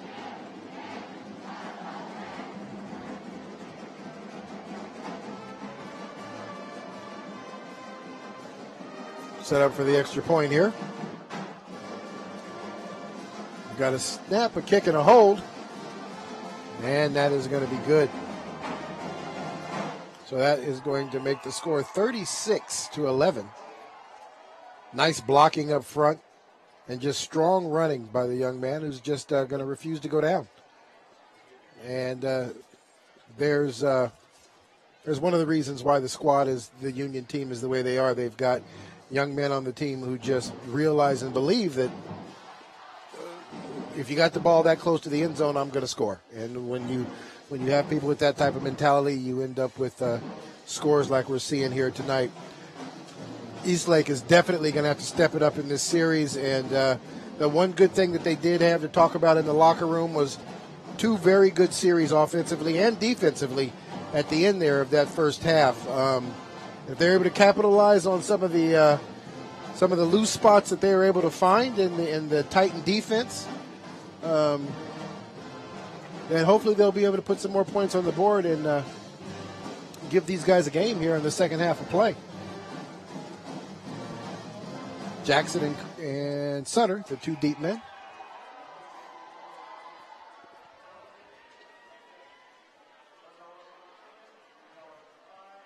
I'd like to welcome everybody up there in the Sammamish area who were able to tune into this game. We really do appreciate it. Hopefully you're enjoying the broadcast. I know the score is not necessarily where you want it to be, but hopefully you're enjoying the opportunity to kind of check out your boys play some football and cheer them on from the comfort of your couch. So really do appreciate you guys tuning in with us tonight.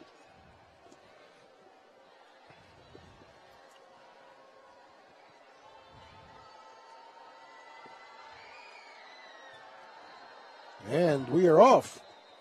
Yeah, we got a penalty flag already. So we'll kind of see what's going on here.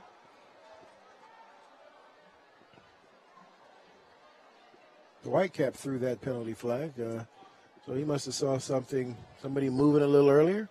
Going to back that up. It looks like 5 yards and try to do it again.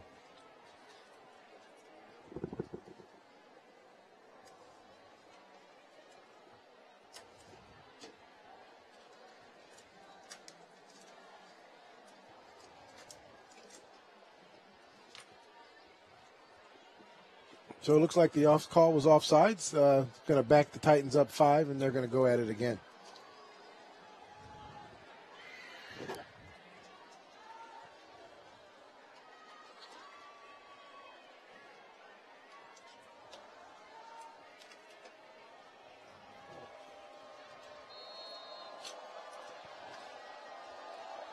Jackson and Sutter standing there around the 10-yard line. anticipating the kick. We're off. This is going to get kicked to Jackson. He's going to field it right at the 5. He's going to make it to the 30-yard line. Nice breaks through the tackle, gets to a 40 before he's run out of bounds. So Eastlake has always started off in some pretty good field position. Nice run there by Jackson, number 22 for the Eastlake Wolves. And it looks like he is going to start out this third quarter as the starting running back.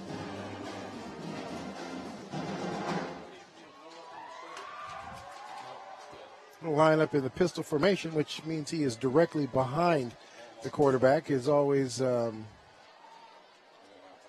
something a lot of teams like to use because it's kind of hard to tell which is the strong and the weak side and which side the running back's actually going to come off of. So it helps a little bit.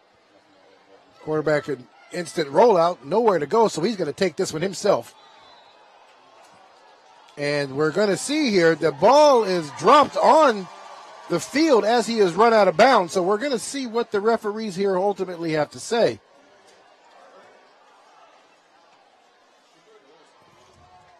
He was on his way out of bounds. Not quite sure where how the ball ended up on the field, but they are going to say that that is not a fumble, and he was actually out of bounds when the ball landed on the ground. So from my vantage point, wasn't too sure of how that actually worked out, but the officials are right down there on top of everything. And there goes the instant replay, and he was out of bounds. That ball was slapped back inbound. So great call there by the officials. Nice shot there from the truck. Appreciate that, guys. All right, we've got an empty backfield. He's looking for somebody to get that ball to. He's going to get flushed out of the pocket, going to let it go anyway, right there in a nice little pocket. That's probably the best pass they've thrown all game long. Great job by Grandy Robson to get flushed out of the pocket and still be able to drop that ball right in between two receivers. Now, I'm sure that's the Eastlake Ball Club right there that the coaching staff has been looking to show up all game long. That is a very athletic play. Great throw. Right there. That's college-esque type throwing. Good job.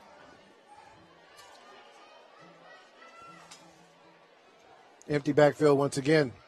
Robson drops back. He's got a man open. This is almost picked off by the safety. You had two receivers running up the sidelines there, both in between the numbers and the out of bounds. Jackson and Sutter. Safety almost came across and took that one away from him.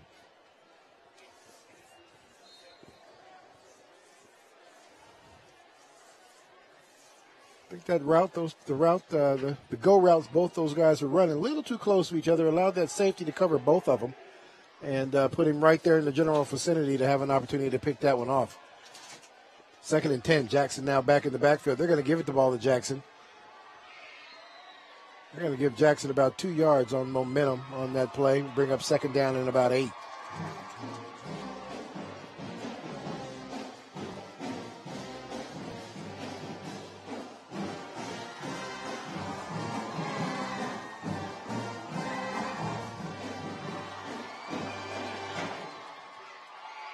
There we go. We've got 3 receivers down here at the bottom of your screen. Robeson gets a new play. Make sure the line's aware of the call. And designed rollout. Has a man open. And he's going to make it down there to about the 17-yard line before he's knocked out of bounds. Nice catch there by Jack Rudd.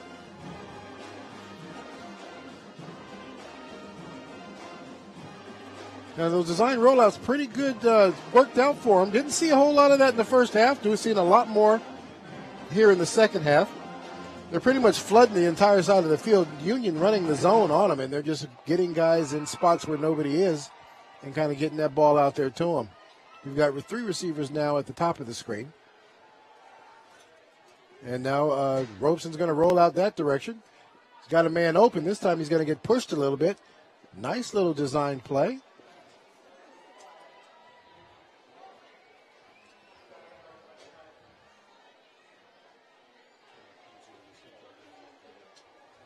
So Eastlake put together a nice little series here so far. This is probably the fastest moving quarter of the first two we had. Two series essentially played, and we're already down to 5:35 left in the quarter. Jackson now in the backfield.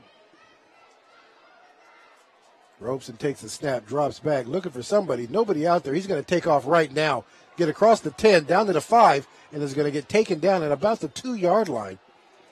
So nice athletic play there by Grandy Robeson.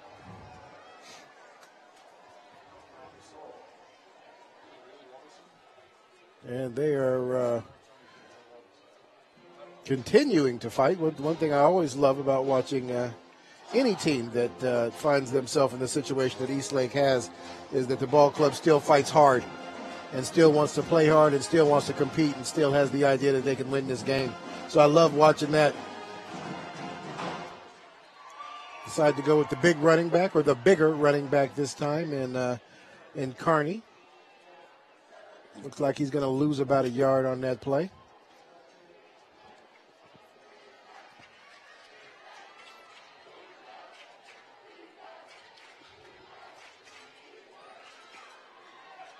Breaks that huddle again. We've got kind of got their power team in there right now.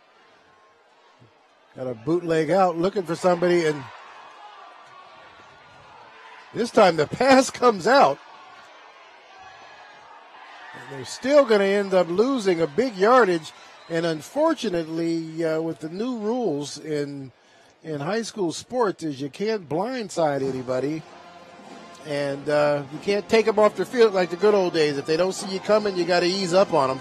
So a little insult to injury on that play. They lose a lot of yardage, and also there's going to be a big penalty. So that's going to back them up a lot.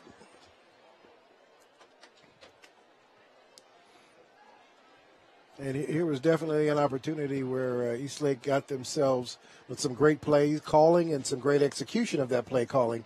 Got themselves down inside the 5-yard line, and then just shot themselves in the foot. And now we're looking at being pushed all the way back, to the 37-yard line. And here's the replay of it. I mean, nice little thing, bats it back. Quarterback's athletic enough to try to pick it off and do something with it. And there's the penalty flag or the reason for the penalty flag right there. There was some head-to-head combat. Didn't look like it was intentional, but anymore they're going to call that, especially at the high school level. If anything close to that's happening, they're going to go ahead and drop the flags on it. So, unfortunately, I don't believe it was an intentional hit, but the young man did get called for it, and the offense is definitely going to pay the price. Robeson drops back. Nice little pass in the middle of the field. He's going to get back a lot of that, and they're going to get down inside the 20-yard line. It's going to bring up 3rd down and goal from the 20.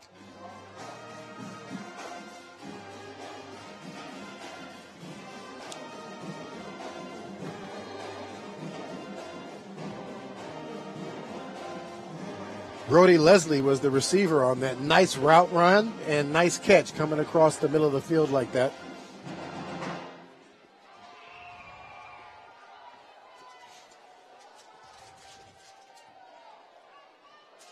Three receivers here at the bottom of your screen.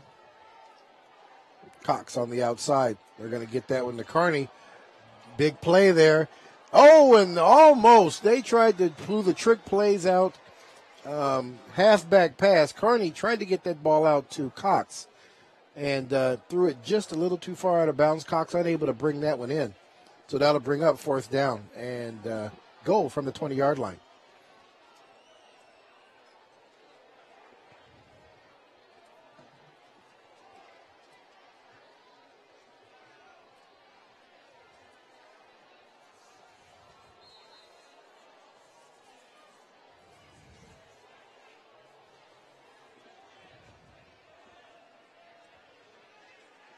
All right, so Robeson's got him set up. He's going to roll out. Now he's looking back the other direction. Has really nowhere to let that one go. Now he lets it go in the middle of the football field. Almost a touchdown. Had some guys in the general vicinity, and it just was not able to make that one.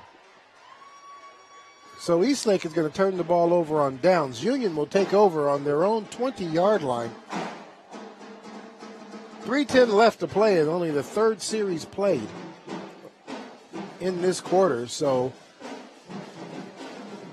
Eastlake unable to come up with points, but they did give their defense an opportunity to stay off the field, and they definitely kept Union's high-powered offense off the field. So there is something to be said for that. So just the defense can kind of bow their necks, bend, don't break mentality, and give the offense another opportunity here.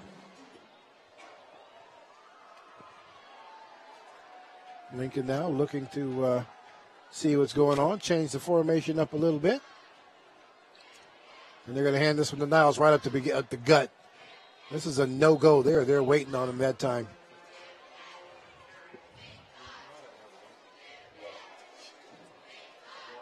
We'll give that tackle to number 57, William Woodgate. He was standing in the backfield waiting for Niles to get that ball.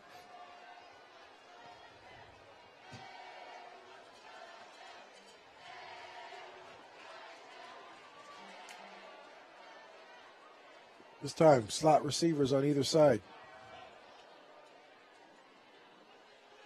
Lane goes into motion. 3 receivers set. There's Lane out there by himself. He makes the catch at the 20, gets across the 25. Going to get run out of bounds at about the 29.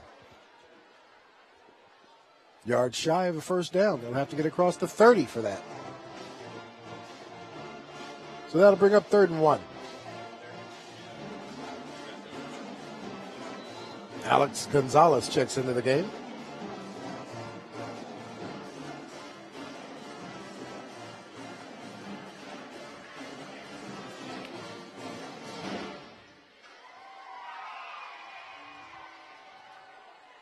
This time to Nile once again. Nowhere to go this time again for Nile. Eastlake's defense gotten a little stingy.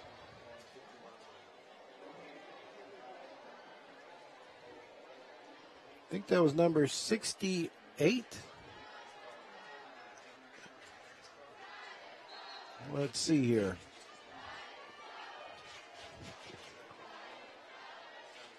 Give credit to the tackle there for also Jalen Bright in there in the backfield to make a stop. We got another quick kick. Nice little kick there. It's going to take a Union bounce. Get across the 25 and down to the 24, where it's whistled dead. So great job there by Eastlake's defense. And was able to get Union offense off the field very quickly, giving their offense some opportunity to do a little something. We're down to the last minute in this quarter. And Eastlake's going to take the ball over on their own 24. Not bad field position, but probably the worst field position they've had all game. So we'll hopefully they'll be able to capitalize off this.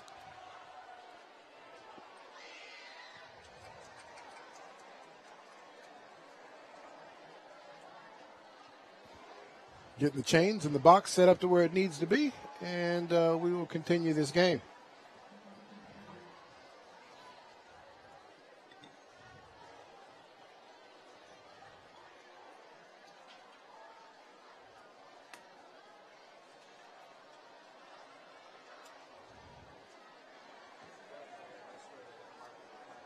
Okay, so now we've got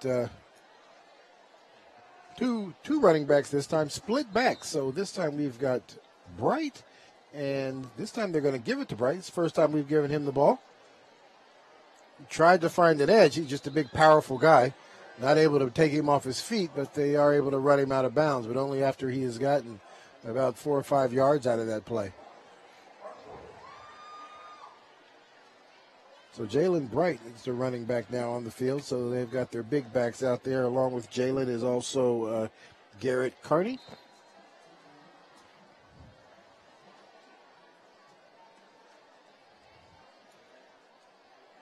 This time kind of crossblock type play. Carney's going to take it. He's going to kind of carry himself as a scrum across the 35-yard line down to the 36.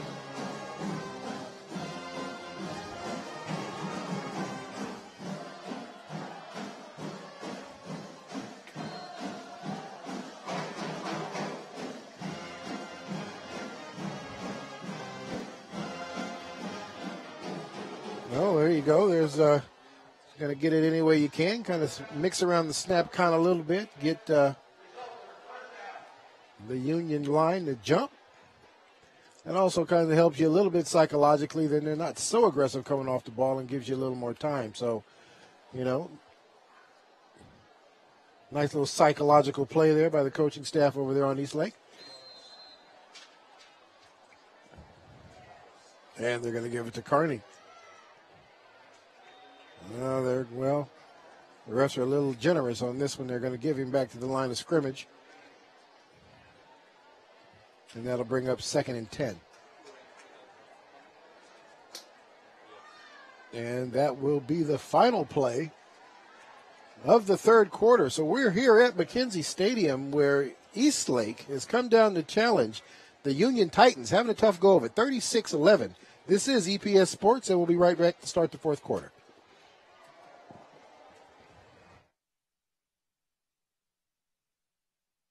Hey, you. Yeah, you. Getting that college education, what are you gonna do? Graduate and take some office job? Be like everybody else? Or will you dare do something different? Like, be a teacher. You could be my teacher. You got the skills. The smarts? Yes, you. You could be the teacher I never forget. That'd be cool. Does that corporate job even have recess? What are you gonna make of yourself? What are you gonna make of me?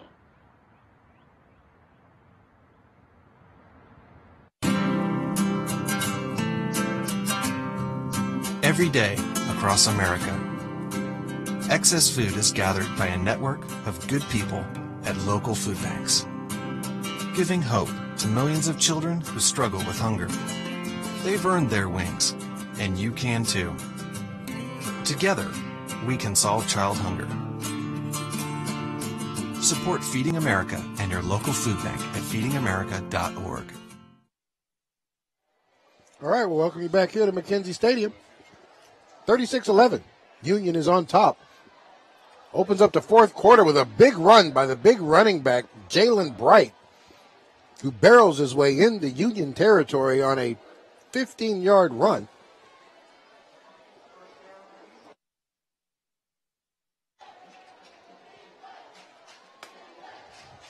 First and 10 from the Union 42-yard line. And there it is, just dragging players. Nice, powerful run.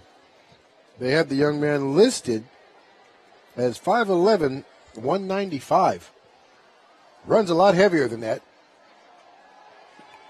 This time he's not going to get anything out of that one. Great defensive stance. Justin Chin, number 9, comes up to make that stop.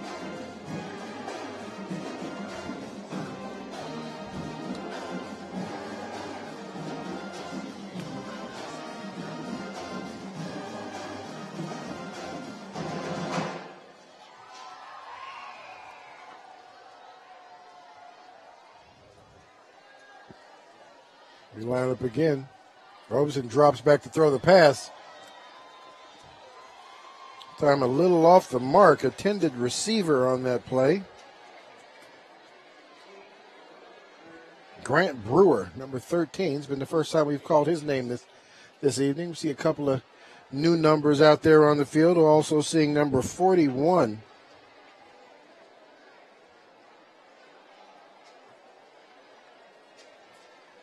Max Verbrut. Make sure I pronounced that right.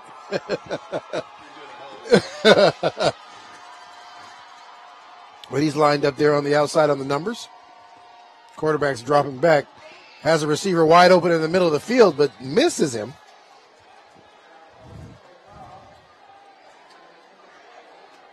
Brody Leslie, who's coming right across the middle of the field. I thought possibly that's who Robeson was going for, but missed on that one, just outside the reached hands of Robeson. So that'll bring up 4th and 10.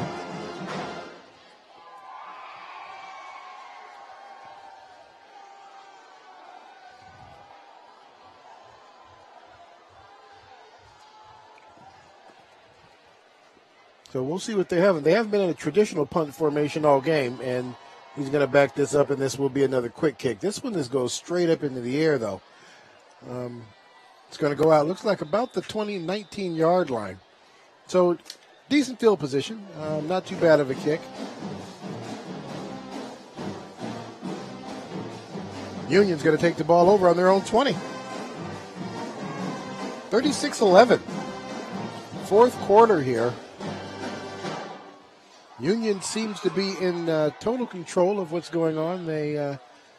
Eastlake has showed some glimpses of some great play, and just weren't able to capitalize on all the opportunities that were given to them early in the game, and they just kind of caught themselves just a little too far behind this ball club going into the second half. Niles is going to take the ball. He's going to get around that edge. He makes it to the 30 and down to the 32 before he's run out of bounds.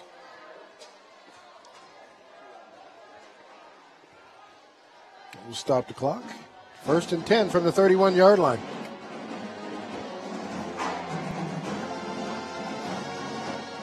Out there in the distance, you see the Mountain View Ball Club. That's part of our second half tonight. If you'd like to join us in, we've got a non-conference game, 4A against 3A, Battleground High School going against the Mountain View Thunder.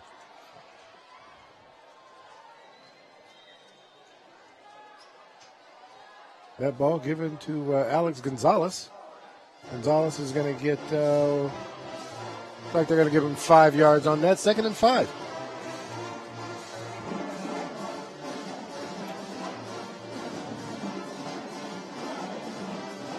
This time they give that one to Niles. Niles does a great job cutting that ball upfield. He's going to make it to the 41. And they're going to go ahead and move the chains. 1st and 10.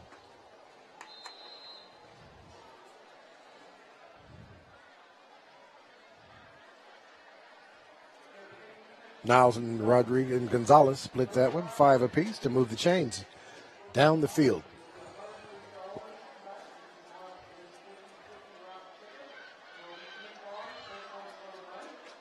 This time Niles is going to get it. Niles is going to push his way to the 37-yard line. Oh, I'm sorry, the 47-yard line.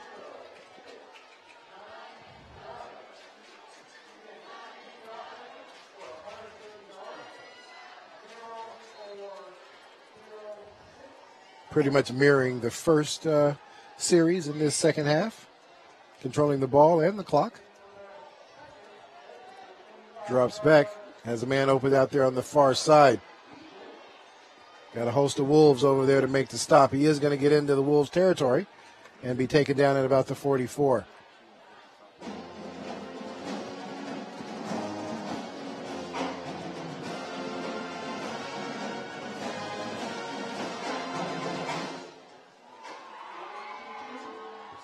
Titans have some new receivers on the field as well.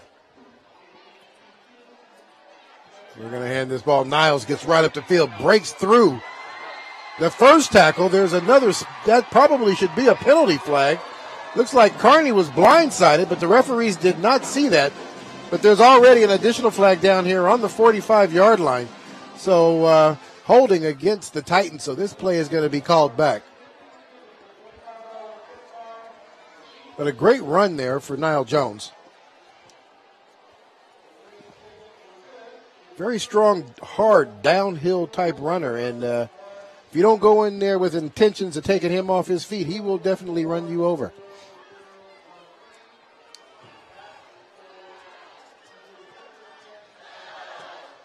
So they didn't get the foul that was done against Kearney, but they did catch the holding, so that will back them up 10.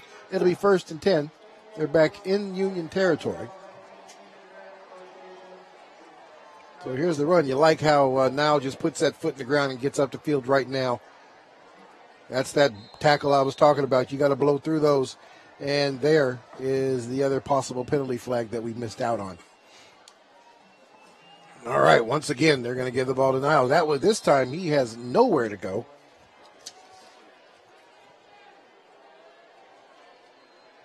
Number 62, Sam Marks, right there to make the stop.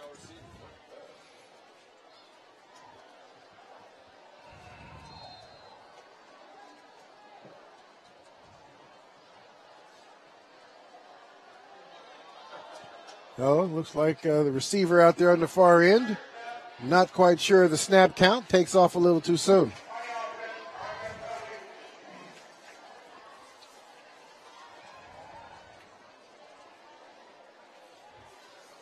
So that'll bring up second down and 24.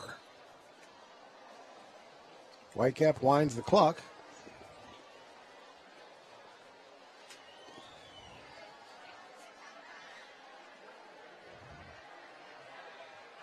Victor looking to get that ball to somebody. The screen wasn't there. Oh, and then he decides to throw it late back across the middle of the field. Good job there.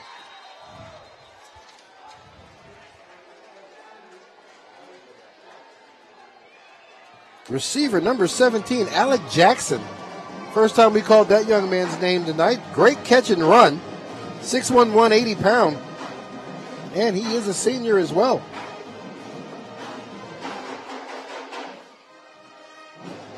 So, nice run, nice catch.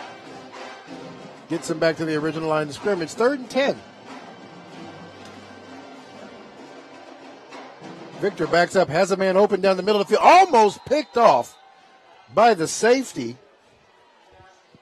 Carter Cox right there to take that ball out of the air. Couldn't quite bring it in.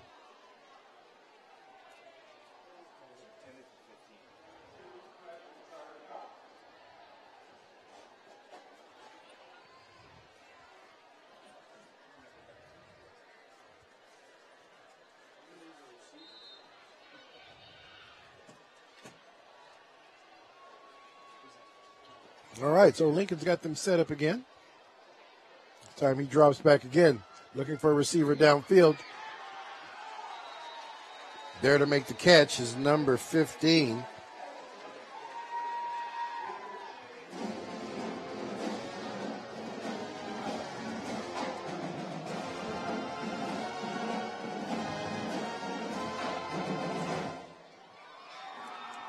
Eggleston. Jack Eggleston is the receiver on that. Had to make sure I was going to pronounce that young man's name right.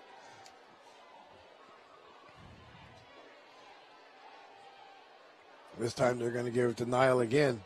Tries to take that up the middle. He's going to have nowhere to go.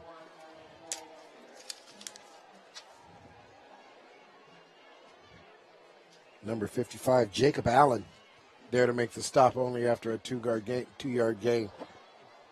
We're going to make it now 2nd down and about 8. Clock continuing to run.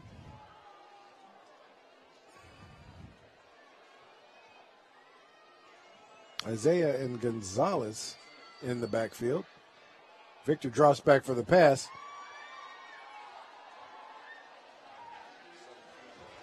Nice catch there. Alec Jackson.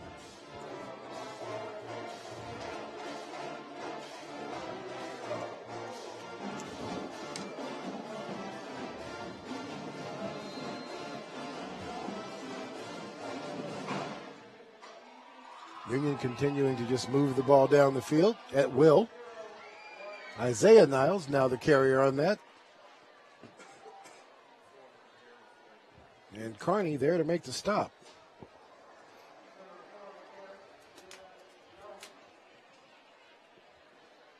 Bring up 2nd and 4.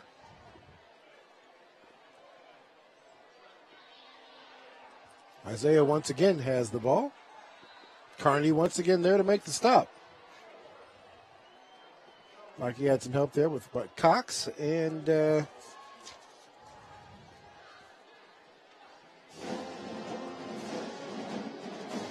Willie Montero.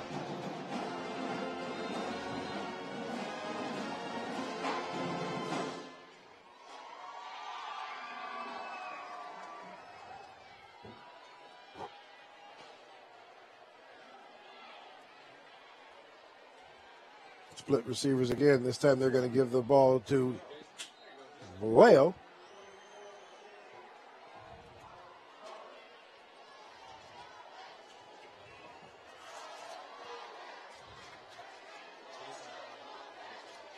I'm sorry, not Vallejo. That is Alex Gonzalez.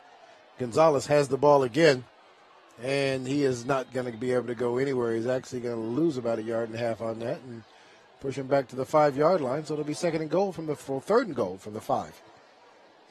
Just down under 5 minutes plays. 5 minutes left to play in the game.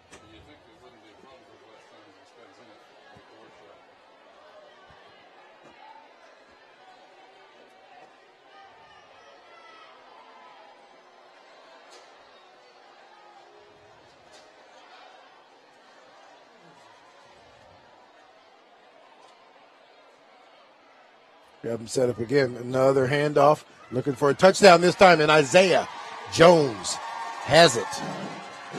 5 yards out. Nice little handoff right up the middle for Isaiah Jones. First touchdown of the night for that young man. Union now 42 with 4:25 left to play.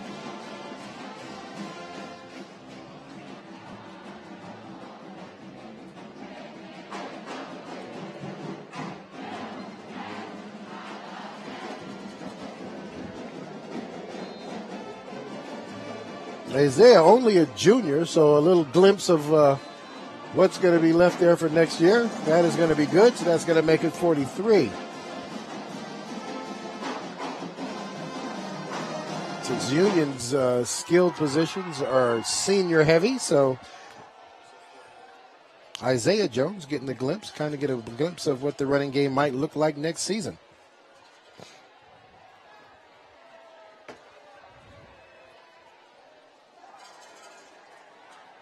There's a nice little shot here, a replay. The ball being handed off to Isaiah. Great camera work. Good job there. Just right up the middle. Virtually untouched for the touchdown. Great offensive play.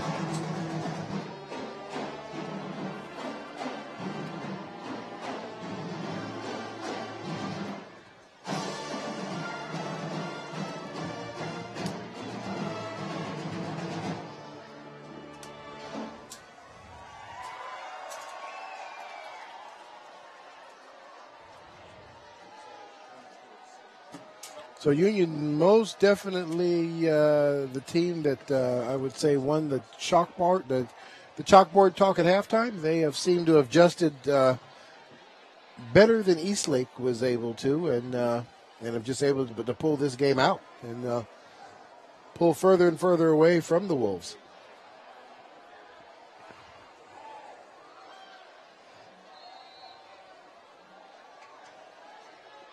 Set up here for the kickoff.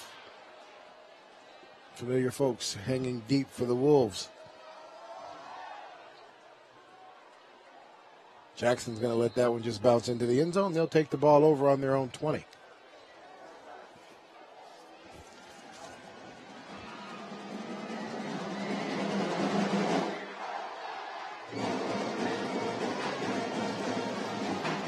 An interesting and cool thing to note there is the Eastlake. I'm looking at their schedule.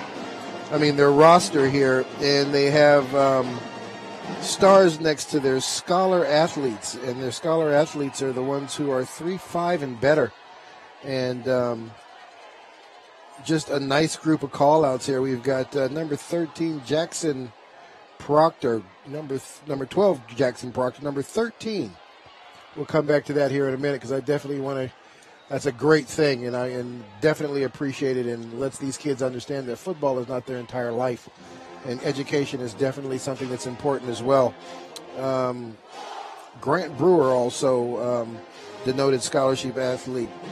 Jason Bryant, Leroy Jackson, Brock Stolford, I hope I pronounced that right, Trent Green.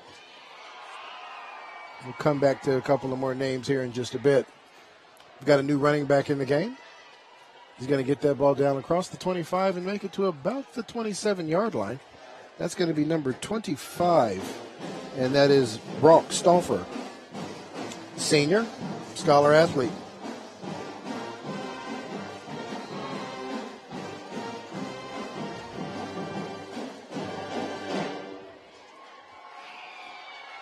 Scott Mall, I hope I pronounced that right, another one, scholar athlete. Number 33, Hayden Veal. Sam Coombs, also starting to note it next to his name. Going to give that ball off again. And he is going to get across the 30 down to about the 31. New quarterback in the game as well. Jackson Proctor.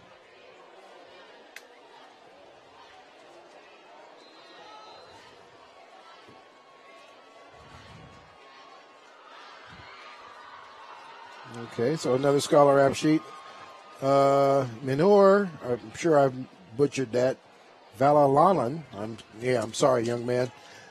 But proud of you for the 3.5.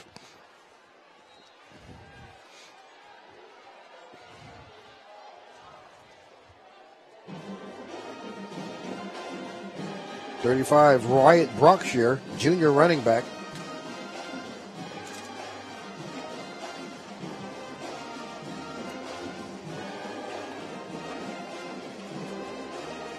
Cameron Knutz, Sam Marks, Will Duran,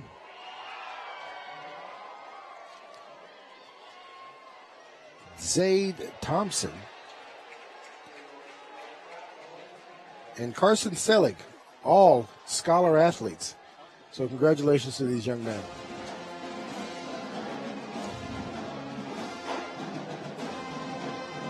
Big loss on that. It's going to bring up third down now, and it looks like about 15 yards to go. We're down under 2 minutes left to play in the game.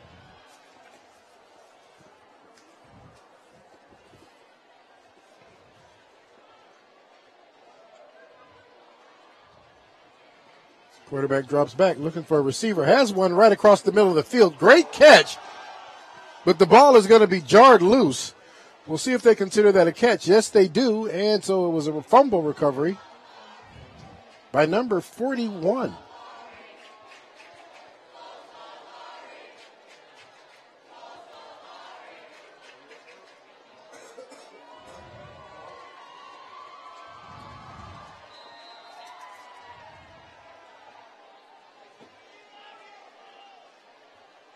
That'll be enough for the first down. He's going to move them.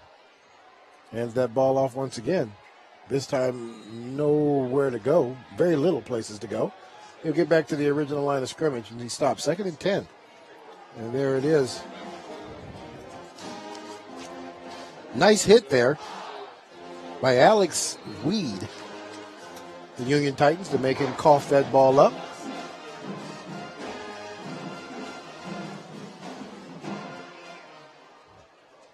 All right, the quarterback decides he's going to scramble. He breaks out into the open. He's a little quicker than most people thought in breaking tackles. He's going to get all the way down to about the 26-yard line before he stopped. Great job by the new quarterback, Proctor.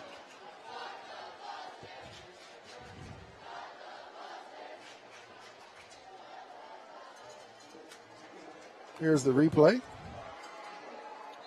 Kind of breaks that one loose right up the middle. Some bad tackling there by the secondary.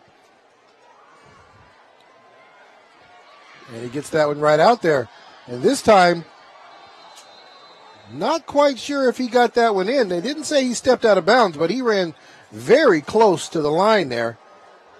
Great run by Brookshire, the running back.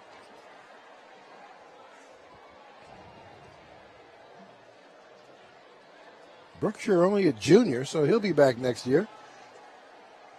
Quick young man. Made his way to the edge there and sprinted right up the sideline, and there was nobody there to, nobody on the field fast enough to catch him.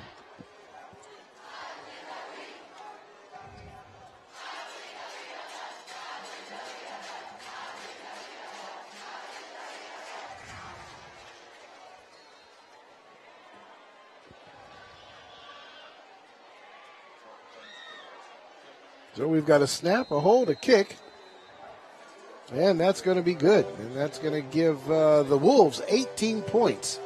Union 43, the Wolves 18. Great series there with some new players on the field. They were able to put together a nice little drive and put 7 on the scoreboard before the fourth quarter ended.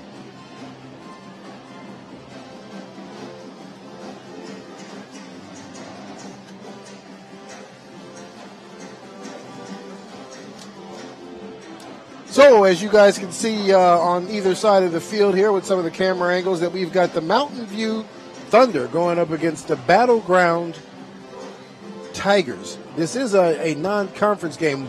Mountain View of 318, Battleground of 418. But close enough that all these kids know each other, so it still is a pretty good rival. Mountain View's definitely coming off a very good win the other night. Battleground still struggling, still looking to find a win tonight, but I'm sure they're going to come out here tonight and give the Mountain View Thunder all they can handle. Battleground under the new coach of Mike Kessler. He's had the program now. I believe this is year 2, and he brings a great attitude and a great positive vibe to the squad. And I can't see these kids getting nothing but better, and this team being somewhere where they need to be in years to come. So we've got a kickoff here, and looks like they're going to get to about the 23-yard line before they're stacked up. Union will take the ball over. 24 seconds left to play in the game.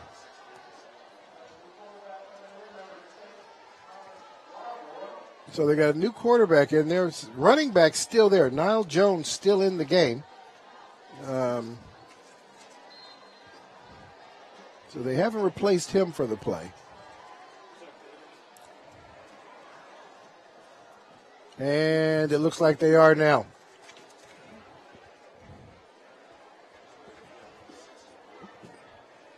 So it looks like number 34, Ashlyn Olsen, now is going to check into the game as a running back. They're going to give that ball to Olsen. Olsen's looking for somewhere to go. He's going to get up the field right now, have himself a nice little run. He's going to get stopped right there at about the 38-yard line. Clock continues to run. 14 seconds left to play. Union team starting to line themselves up, gathering around that 50-yard line for the good game handshake that's going to happen here. And time has expired, and the game has ended with Union on top, 43-18 over the Eastlake Wolves. We'd like to thank you guys for joining us tonight for the Mountain View. I'm getting them all mixed up. This is the Union Titans going up against the Eastlake Wolves tonight. Eastlake Wolves, thank you guys so much for coming down here out of Kinko and hanging out with us tonight. We appreciate you guys. Great game. Good luck to you guys in the near future. I want you guys to remind you that we do have a game 2 tonight, Battleground, going against Mountain View. We'll be back on the air in about 30 minutes. This is EPS Sports, Rod Lawrence, and we'll see you at the start of that next game. Thank you very much.